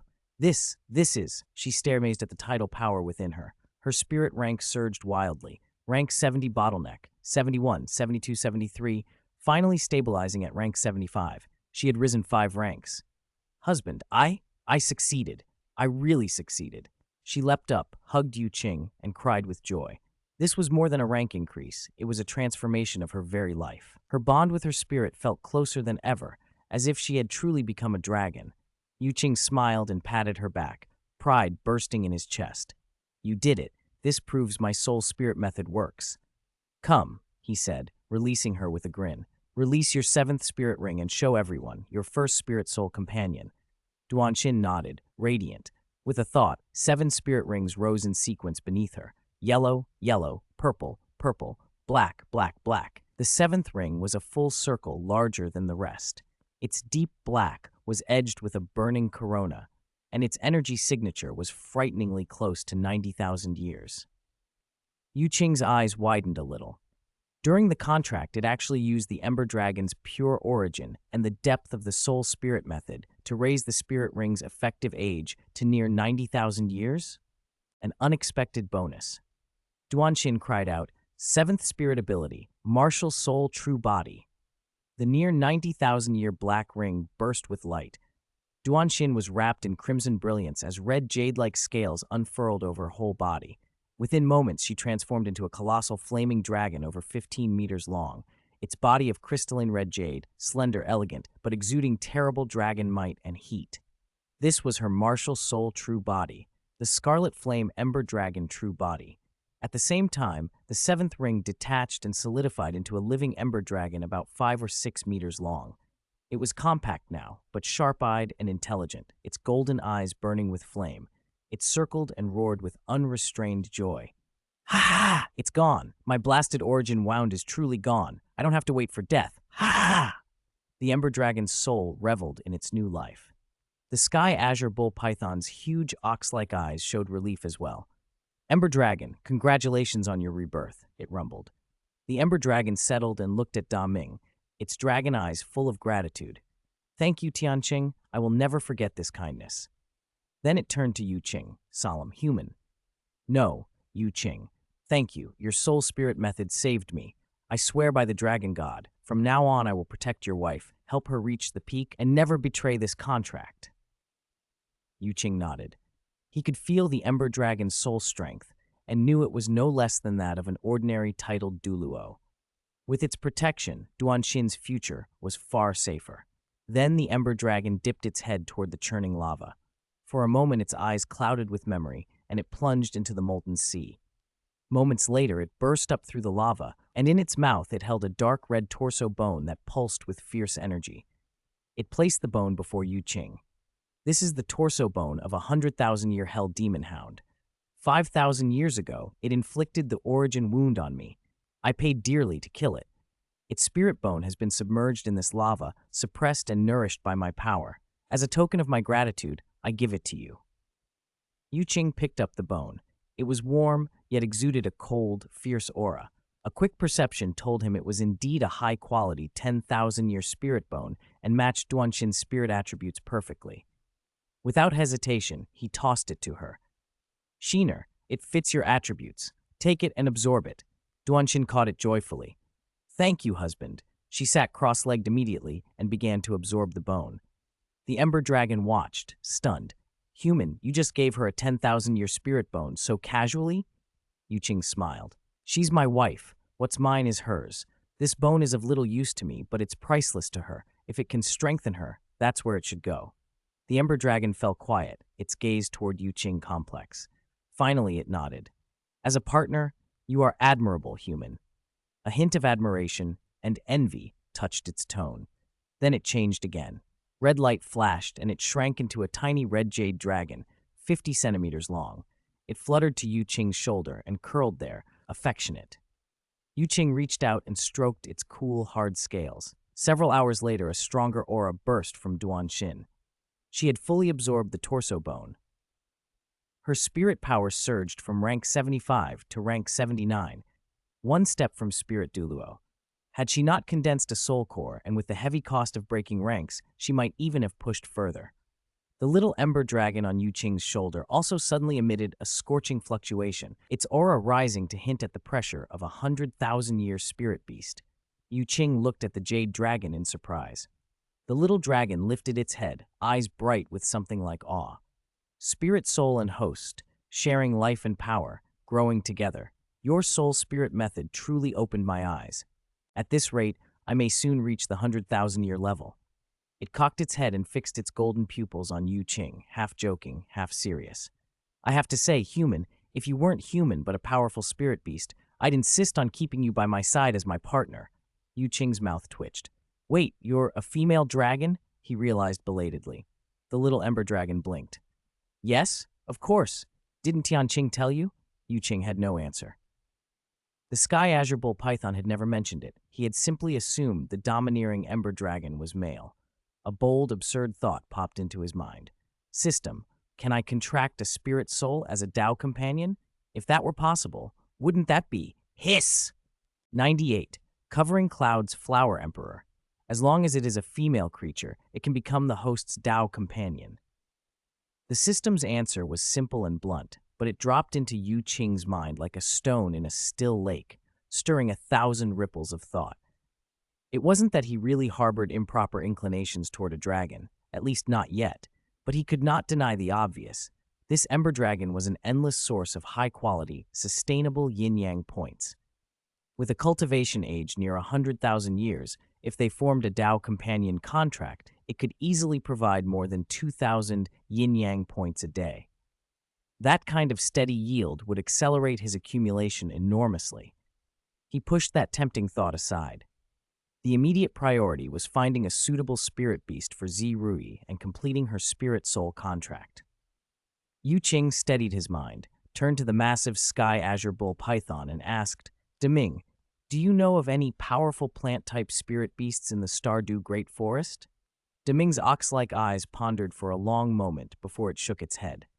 Plant-type spirit beasts are rare. Ones over 50,000 years are even rarer. They hide well, deep underground or in the thickest parts of the forest. Even I don't always know their exact whereabouts. Yu Qing frowned. That was a problem. Zirui's spirit affinity was plant-type. The ideal choice was obviously a powerful plant-type spirit beast. If none could be found, they'd have to settle for a snake or python spirit, less compatible, less potential. At that moment, the miniature ember dragon, perched on Yu Qing's shoulder, lifted its ruby-like head. Its golden vertical pupils blinked. I know of one, it said, its voice carrying a metallic edge. But it's aloof and stubborn. I doubt it will agree easily. Yu Qing's eyes brightened. Tell me, what is it? Where is it?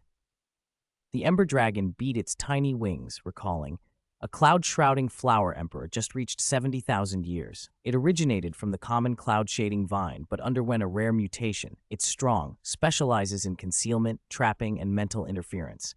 Very hard to deal with. Cloud-shrouding flower emperor. Yu Qing repeated, a smile of confidence forming. If it exists and fits the bill, that's perfect. If gentle persuasion fails, I won't mind being more direct. The ember dragon cocked its head, amused. Very direct. Very effective. Follow me. It flashed a red light and led them northwest through the forest. The Sky Azure Bull Python and the rest followed.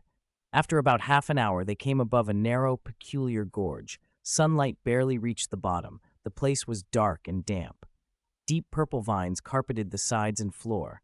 Intertwining so densely, the rock was almost invisible. An ocean of cloud-shading vines. Yu Qing surveyed the scene. Cloud-shading vine was common on the Douluo Continent. Tenacious, shade-loving, cold-resistant, and almost incapable of producing spirit power. Its ubiquity and weakness made it as ordinary as blue-silver grass. That made a scale like this unusual. He spread his mental force like mercury across the ground and sensed that among the vines there were indeed plant-type spirit beasts. Most were only centuries or millennia old, scattered everywhere. But in the gorge's central energy-rich area, there were two distinct auras over 10,000 years, one reaching an astonishing 70,000 years. Ember Dragon, Yu Qing asked as they descended. How did a common vine mutate into something that powerful? What's special about it? The Ember Dragon explained. When it reached 10,000 years, instead of blooming normal flowers, it condensed a massive cloud-like flower of energy. From that flower, an intelligent energy being, an energy body spirit in humanoid form, was born. It can manipulate all the cloud-shading vines in the gorge for attack and defense. Its methods are mysterious and unpredictable. Its combat strength rivals many top beast-type spirit beasts. Yu Qing's interest piqued. An energy body flower spirit? He'd never heard of anything like it. They landed in a clearing at the gorge's center. A soft rustle came from the vines. Then a strange figure silently coalesced and hovered before them. Yu Qing focused and couldn't hide his awe. The being was a humanoid energy body about 70 centimeters tall, shaped like a human female, with a slender figure and two pairs of thin, nearly transparent energy wings that scattered faint motes of light with each beat. Its face was veiled in a halo, but its most striking feature was the head. Instead of hair, a cloud-like flower bloomed, shifting in form and color, sometimes snow-white, sometimes deep purple. Its entire body radiated strong energy fluctuations, undeniably a 70,000-year spirit beast. It lacked the Ember Dragon's dragon might, but its aura was dense and ancient, as if it had fused with every cloud-shading vine in the gorge. The cloud-shrouding Flower Emperor watched them with emerald pupils. When those eyes swept over the Ember Dragon and the Sky Azure Bull Python, they contracted in fear. It transmitted a wary, questioning mental fluctuation. Why had they come into its territory? Daming and the Ember Dragon exchanged glances. Speaking first, Daming used its deep, gentle voice to convey goodwill and began to explain the Soul Spirit Method and its benefits. The Flower Emperor's cloud-like corolla trembled, and its response was suspicion and resistance. Even when Daming spoke of surviving a heavenly tribulation and the Ember Dragon's rebirth, it shook its head. The Ember Dragon moved forward slightly, its tone calm but sharp. Is it because you must guard the fragile kin behind you? Are you worried that if you leave, they'll be eaten by other spirit beasts? The flower spirit's pupils flickered. After a pause, two heavy words came through its mental fluctuation. Fragile. Its gaze swept over the endless common vines. There was attachment and duty in its eyes. Daming lowered its great head and spoke with conviction. If you try the Soul Spirit Method, Erming and I will take turns guarding your territory. We will protect your kin. But the Flower Emperor shook its head again. It raised a slender energy arm and pointed toward the gorge. Its fluctuation carried quiet pride and stubbornness. I am here, and they grow faster because of me. Its very existence and energy field subtly nourished every cloud-shading vine in the canyon, promoting their spirit power development. It could not abandon that responsibility just for its own rebirth. The standoff held. Qing stepped forward. He looked at the Flower Emperor with honest eyes, his tone calm but firm. The Soul Spirit Method isn't a sacrifice. As you can see, when Ember Dragon became a spirit soul, it healed, retained sentience, and grew much stronger. I promise your leaving won't stunt your kin's growth. In fact, I might be able to offer something better. The flower spirit trained its corolla on him, green pupils narrowing. Reason? Qing smiled and, without further talk, raised his right hand. A single leaf shimmered into being, glazed and golden. Life golden leaf martial soul. Possession. Beneath his feet, 9 spirit rings rose into view, 4 dark, 5 bright red, an impossible sight. The cloud-shrouding Flower Emperor's energy body violently fluctuated at the appearance of the 5 bloody red 100,000-year rings. 7th spirit ability, martial soul true body, Qing called softly. The 7th 100,000-year ring burst into light. His body seemed to be sheathed in jade gold armor, and a vast, pure tide of life power radiated outward, enveloping hundreds of meters. He activated a life domain. Ember Dragon and the Flower Emperor both emitted shocked mental fluctuations. They greedily drank in the pure life energy within the domain, feeling their souls and energy bodies soothed and nourished. As a plant-type spirit, the Flower Emperor was especially sensitive. If its kin bathed in this for a long time, their growth would accelerate dramatically. Qing smiled. That was only an appetizer. He kept the martial soul true body active and offered a greater temptation.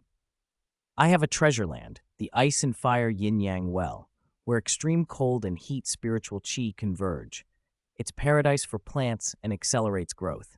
If you become my wife's spirit soul, I'll frequently activate the life domain for you and your kin, and I will transplant your entire clan to the Ice and Fire Yin-Yang Well. There, their safety will be guaranteed by my Yin-Yang sect, and their growth will far outpace here.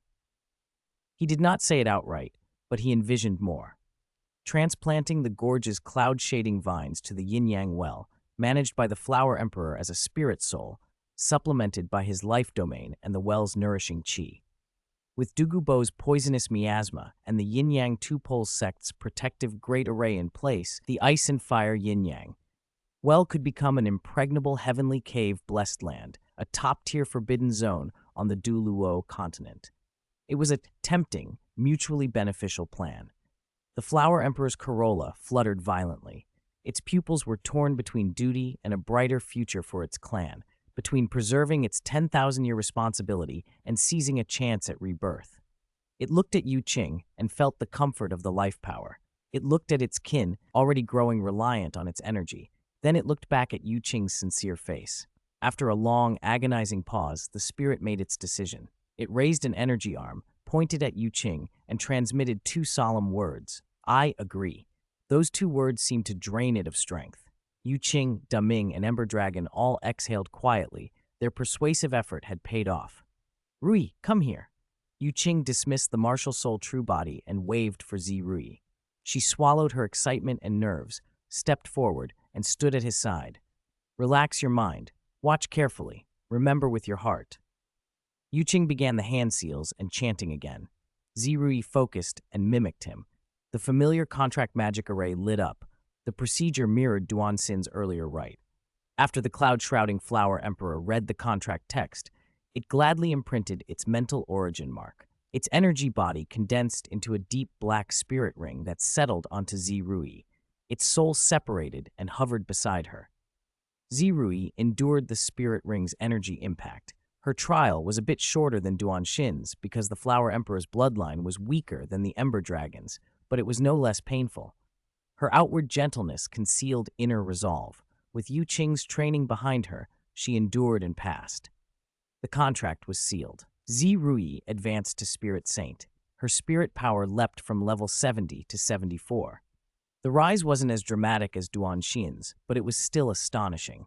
Her nebula purple Emperor vine spirit changed subtly. Its vines became more crystalline and translucent, like flowing nebulas, its aura more ethereal and powerful. The Flower Emperor's soul condensed into a pocket-sized flower elf, palm-sized with transparent wings and a tiny cloud-flower crown. It circled and danced in delight, thrilled that its sentience remained and that its power had apparently increased to 80,000 years. Joyful mental fluctuations fluttered from it. Rui, feeling the surging power inside her and seeing the nimble flower elf, was flushed with gratitude. She turned, embraced Qing, and kissed him deeply, her voice trembling. Husband, thank you. Qing stroked her back and murmured, Silly girl, we're family. No need to thank me. She buried her face in his chest and whispered, in a voice meant only for him, Husband, Rui will support any decision you make from now on, including accepting new sisters. Completely won over by his efforts, she pledged herself utterly. Qing felt warmth and a little helplessness. He patted her gently. Then he cupped his hands respectfully toward Deming. Deming, thank you for your help. Deming bowed its massive head. We are all exploring new paths for Spirit Beast's future. No thanks necessary. Just do not betray this trust. Absolutely. Qing nodded gravely. One more favor. Please watch over these cloud shading vines for the time being. When I return with the transplantation site ready, I'll bring them. Agreed. Deming accepted. With the matter settled, they wasted no time. With a wife at either side, the miniature ruby ember dragon coiled on Duanxin's shoulder, and the pocket flower elf perched in Rui's palm, the group set off for home beneath the sinking sun. After leaving the Stardow Great Forest, Qing took Duanxin and Rui to a small town not far from the forest's edge. They found an inn, rested briefly, and that night, after a long session of yin-yang conjunction cultivation together, fell asleep in each other's arms, content. Early the next morning, Qing slipped out of bed and into the inn's backyard kitchen. He set a fire, rolled up his sleeves, and carefully prepared a hearty breakfast for his two wives. The smell woke Duanxin and Rui. They washed up leisurely and came to the small stone table in the courtyard to find a meal that felt like home, made with affection. Husband, your cooking is still amazing. Duanxin's eyes lit up. She giggled, kissed Qing on the cheek, and dove in, chopsticks eager. Rui said nothing, but the tenderness in her gaze overflowed. She quietly served a bowl of porridge for Qing first, then for herself and Duanxin. They ate slowly, warmth and peace in the air. A miniature ember dragon perched on Duanxin's shoulder, and the cloud-shrouding flower emperor, in the form of a tiny flower fairy, rested in Rui's hair bun. Curious, they poked their heads out to examine the strange new food. Duanjin playfully offered a small piece of steak to the ember dragon. Zirui scooped porridge for the flower fairy, but the steak and grains passed right through them and dropped back onto the table. The two spirit creatures exchanged a helpless mental blip. Can't taste it. We're pure energy now. We can't eat. Ah, sorry, forgot. Duanjin stuck out her tongue and laughed sheepishly while Zirui gently patted the flower fairy. Breakfast ended in a relaxed mood. When Duanjin put down her chopsticks, her eyes glittered with a hungry excitement. She nudged Qing with her elbow, impatience in her voice. "Husband, we're spirit saints now. Isn't it time to go find that big bear Zhao Wuji and get revenge? I've been waiting for this for so long." She clenched her hand into a tiny fist with the look of someone ready to tear into a fight. Qing chuckled at her eagerness and nodded. It's time to settle that grudge. The sooner, the better for your mental states." Zirui, brows slightly furrowed, raised a practical concern. "But the academy he's at, it doesn't seem famous. Where do we look?" Qing feigned thought. He already knew where it was, but couldn't say outright, and offered a guess. From scattered information, it's probably within the Balak Kingdom, an academy that trains spirit masters and requires frequent spirit ring hunting would likely be near a spirit beast gathering area. My guess is the border region between the Star-Do Great Forest and the Balak Kingdom. "Good. We'll go to the Balak Kingdom." Duanjin agreed without hesitation, trusting him completely. They packed quickly, left the town, and took to the air for the border. Qing, who had read the original work in his previous life, led them in a few circles along the boundary where the Balak Kingdom met the Star-Do Great Forest. He spread his mental force like ripples and soon found what he was looking for. Found it, he stopped and pointed to a remote village area below. "Where?" Duanjin leaned forward excitedly. "To the south, in a village about 20 miles from Suoto City. It's hidden pretty well," Qing said. At the mention of Suoto City and 20 miles, Duanjin's smile brightened even more. Qing and Zirui exchanged looks. Whenever she smiled like that, trouble usually followed. She licked her lips, eyes flashing. "Since we found it," she purred, "no time to waste. Let's pay them a visit. Husband, Sister Rui, let's go." She struck a mock military pose, all eagerness. Qing indulged her. He slipped an arm around each of their slim waists, and a silver light flashed. Whoosh! 3 figures vanished from the air. In the next moment, they were standing silently outside a crooked wooden gate. Duanjin and Zirui inspected the place. What they saw made their expressions shift. The academy looked run down. A few dilapidated wooden houses, a dusty playground fenced with stakes, and battered exercise equipment piled in a corner. Duanjin couldn't hide her disdain. "This rundown? Can this place really train spirit masters?" Qing remained calm. Given the scale, it was probably founded only a few years ago and lacks funding. But his gaze swept over a few teenagers in the yard. The students they recruit show good talent. If you're picky about intake, a smaller, tougher academy makes some sense. "Oh," Duanjin nodded, but her eagerness hadn't cooled. She cracked her knuckles with a sharp sound. "Run down or not, we found who we came for. So what are we waiting for? Let's go." Qing smiled indulgently and led his wives into the shabby Shrek Academy as if returning home. On the playground, 7 teenagers aged 12 to 15, each with bright eyes and different temperaments, stood before 4 adults. In the center was a thin-faced man in his 40s, with a pointed chin and a hooked nose behind old black-framed glasses. Those eyes behind the lenses shone with shrewdness. He was Flender, Dean of Shrek Academy, a level 73 agility attack spirit saint.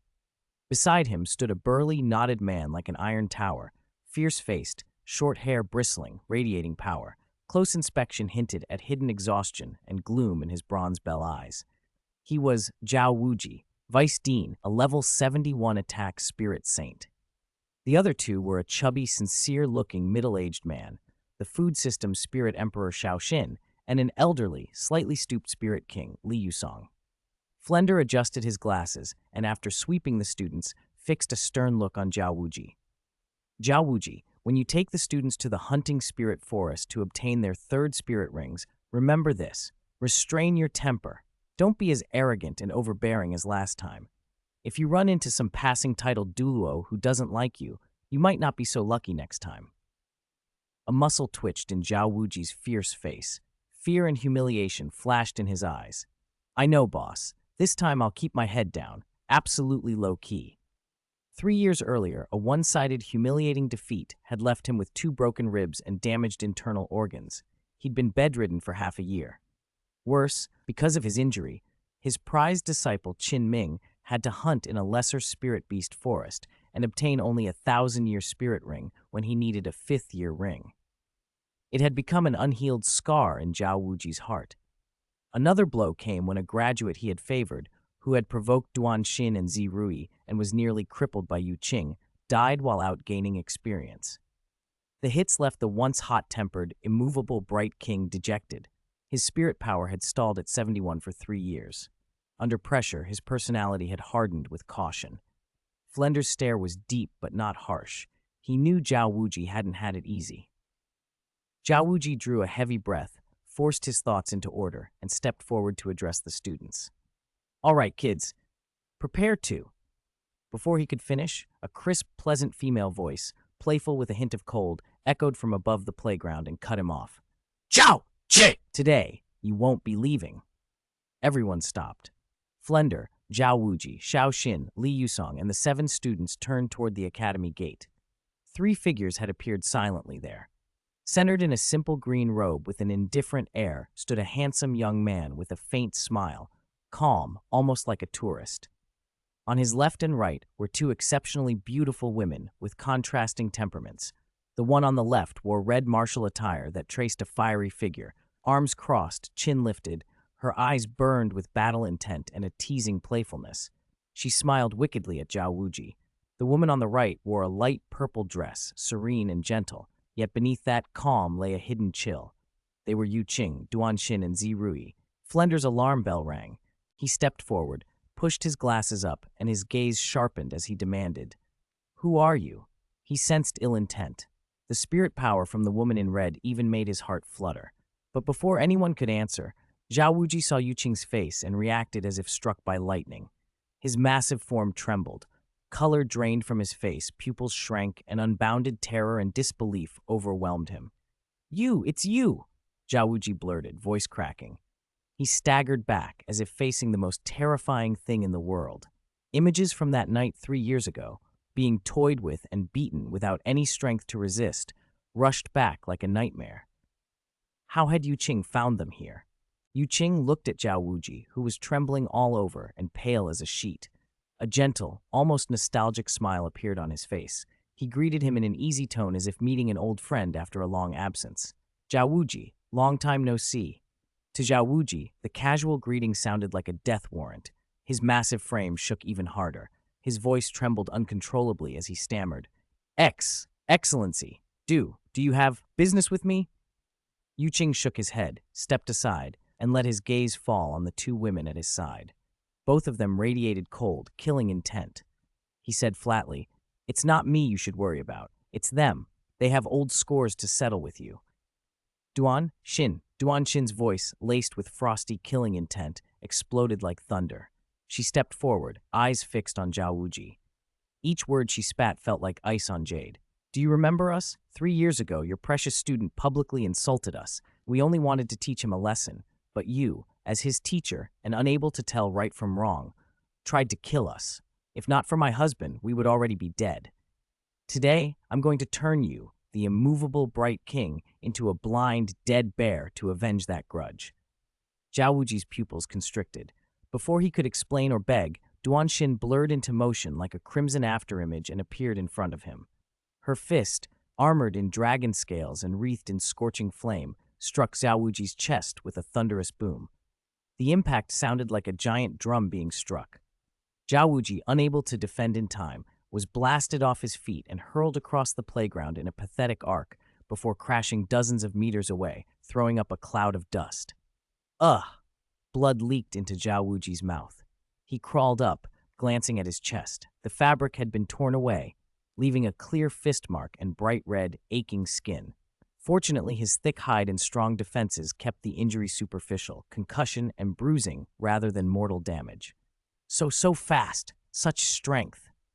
Zhao Wuji's voice shook. 3 years ago, this girl had seemed insignificant compared to him. Now a single punch had sent him flying. Before he could catch his breath, the crimson afterimage struck again. Duanshin's second blow came like a storm, aimed for his face. Roar! Immovable, bright Qing body. Zhao Wuji bellowed, frightened and furious. Spirit power surged, and his first spirit ring flared to life. A heavy golden aura covered him, his muscles swelled, and his skin took on a metallic sheen. He crossed his arms in the strongest defensive posture he had. Thud! Duanshin's fist smashed into his crossed arms. The force shoved through him, driving him back 7 or 8 steps and leaving deep footprints in the ground. How is this possible? Zhao Wuji's shock knows no bounds. He had activated his first spirit ability, the immovable bright Qing body, but still had been pushed back. How strong had this woman grown in only 3 years? Flender moved as if to intervene, but a purple figure stepped in front of him like a silent ghost. Zirui's face was calm, but her eyes were ice. "This is our personal grievance," she said evenly. "If you interfere, don't blame us for responding in kind." A chill ran from Flender's feet to his head. He ground his teeth and swallowed the urge to act. He had no doubt that if he tried to move, the terrifying presence behind Yu Qing, who had not yet acted, would erase him, and likely the whole academy, in an instant. He took a breath and, with a pleading edge to his voice, looked to Yu Qing. "Excellency, could you spare Zhao Wuji's life? Whatever conditions, I'll accept them. We can talk." Yu Qing only gave him a cold glance and said nothing.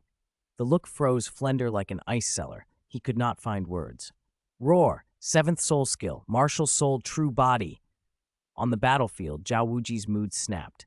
He felt the threat to his life and roared to the sky as his 7th spirit ring ignited. His body swelled violently and he transformed into a terrifying bear more than 5 meters tall. Muscles like boulders, thick golden fur, bared fangs, eyes aflame with ferocity. A wild, brutal aura swept the area. 4th soul skill, gravity tracking. 2nd soul skill, vigorous Vajra palm. Zhao Wuji roared. His giant bear paws glowed with golden light and a locking aura as they slammed down toward Duanshin with mountain-shattering force. Good timing. Instead of fear, a flash of battle lust lit Duanshin's eyes. She released a high, bright cry. A brilliant crimson light enveloped her, and dragon scales, clear and like cut rubies, erupted over her skin. Her hands grew into dragon claws burning with platinum flame. Massive dragon wings unfurled behind her. Winding horns sprouted on her head. An ancient, majestic, savage dragon might erupted from her. Partial dragon transformation, a dragon girl form. She met the descending bear paw head-on. Tear! To the shock of Zhao Wuji and Flender, Duanshin's apparently slender dragon claws ripped through the giant bear's vigorous paw as if it were paper. Golden fragments of spirit power scattered. What? Zhao Wuji's roar became a choked sound. After tearing through the paw, Duanshin seized his massive arm. "Get up!" she shouted, and a fearsome strength, far beyond her size, lifted the over 5-meter-tall martial soul true body and swung it like a rag doll. Bang, bang, bang. She slammed him into the ground again and again, the earth trembling with every impact. Zhao Wuji screamed and thrashed, but he couldn't escape the iron clamp claws. "Let's finish this," Duanshin decided. She hurled Zhao Wuji's body into the air. At her feet, a deep black 5th spirit ring flared. 5th soul skill, bursting dragon flame cannon. She opened her dragon mouth and condensed a compressed orb of platinum dragon flame. A scorching, laser-like beam shot out and struck the midair, Zhao Wuji, who could not dodge. "Awoo!" Zhao Wuji screamed. Even in martial soul true body, his golden fur ignited. The extreme heat and explosive energy ravaged him. Scorched air and the stench of burning filled the field. See 6th soul skill, vigorous Vajra roar. Zhao Wuji, at the brink, poured his remaining spirit power into one last area control and shock attack. A visible, terrifying sonic wave mixed with a mental shock raced toward Duanshin like a tsunami. Duanshin only curled one corner of her mouth in disdain. She did not defend.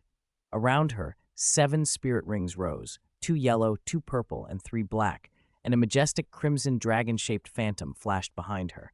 The sonic wave and mental shock touched the phantom and were absorbed, vanishing as though swallowed by the sea.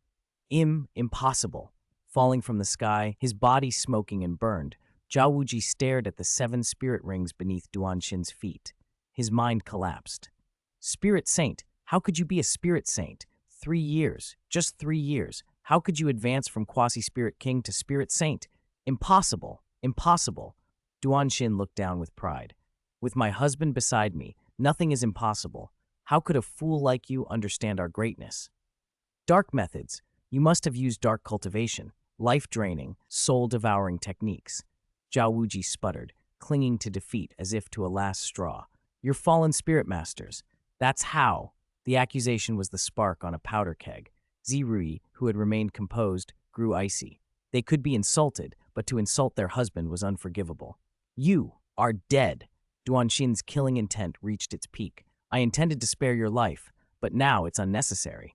Zirui's voice was as cold as 10,000-year ice. She stepped forward to stand beside Duanshin.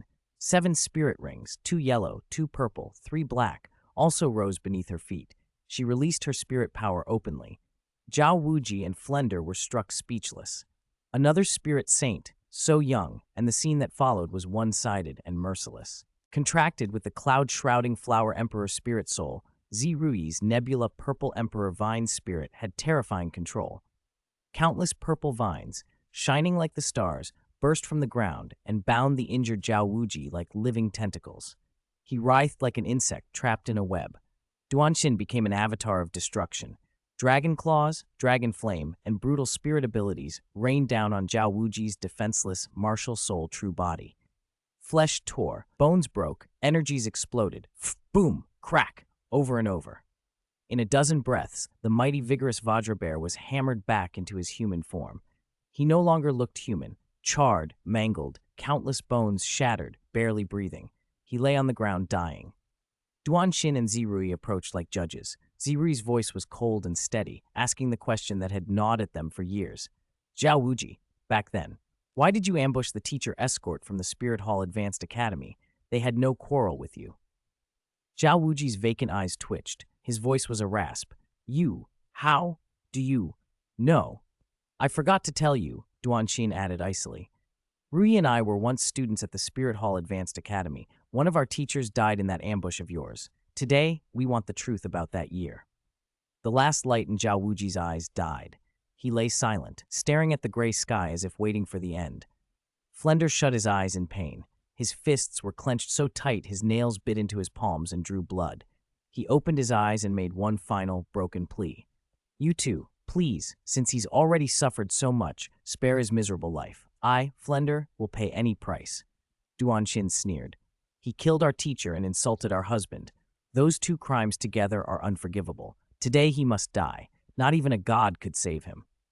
Before she finished, Duanshin's platinum flame dragon claw slashed down. No! Flender's voice cracked. A sickening sound of flesh and bone tearing echoed across the silent playground. Zhao Wuji's charred torso was ripped from shoulder to waist. Internal organs and blood sprayed everywhere. The immovable, bright king Zhao Wuji was dead. Flender's eyes went bloodshot. Rage and humiliation surged, nearly blotting out reason. He stared at Duanshin and Zirui, teeth chattering, ready to lose control. A vast, icy pressure, silent and immense as an abyssal mountain, pressed down on him, Qing's warning. His fury was forced back down into helplessness and fear. At that moment, a faint energy fluttered from the torn remains of Zhao Wuji's right leg. Specks of light gathered, revealing the ghost of a dark gold bone, strangely shaped and radiating dense spirit power. Is this a spirit bone? Zirui murmured, brow narrowing. With a wave of her slender hand, a purple flash accurately severed Zhao Wuji's right leg. The dark gold bone clattered into her palm. Feeling its familiar yet strange aura, she said under her breath, "So that's it. The item the teacher escort was carrying back then, was this 10,000-year spirit bone? Was that why you murdered and robbed them?" Flender watched, helpless, as Zhao Wuji was dismembered and the spirit bone taken. Hatred and humiliation boiled in him, but he could do nothing but bury it deep. Duanshin flicked non-existent blood from her dragon claw and glanced coldly at Flender. "Flender, if you want revenge, fine. We'll be waiting any time. Next time, try to find some better help." Her words followed the orders Qing had quietly transmitted to them. The 2 women did not understand why their husband had spared Flender's life, but they trusted and obeyed him without question. They turned and fell in behind Qing. Qing's eyes swept the ruined playground, lingering a moment on Flender's resentful face. He smiled faintly and said nothing. He reached out and drew the two women close at their waists. With a flash of silver light, the three vanished from the spot like a guillemot, leaving behind a torn, charred corpse, a dean steeped in humiliation and hatred, a playground in disarray, and a cluster of students shaken to their cores, their worldviews irrevocably changed.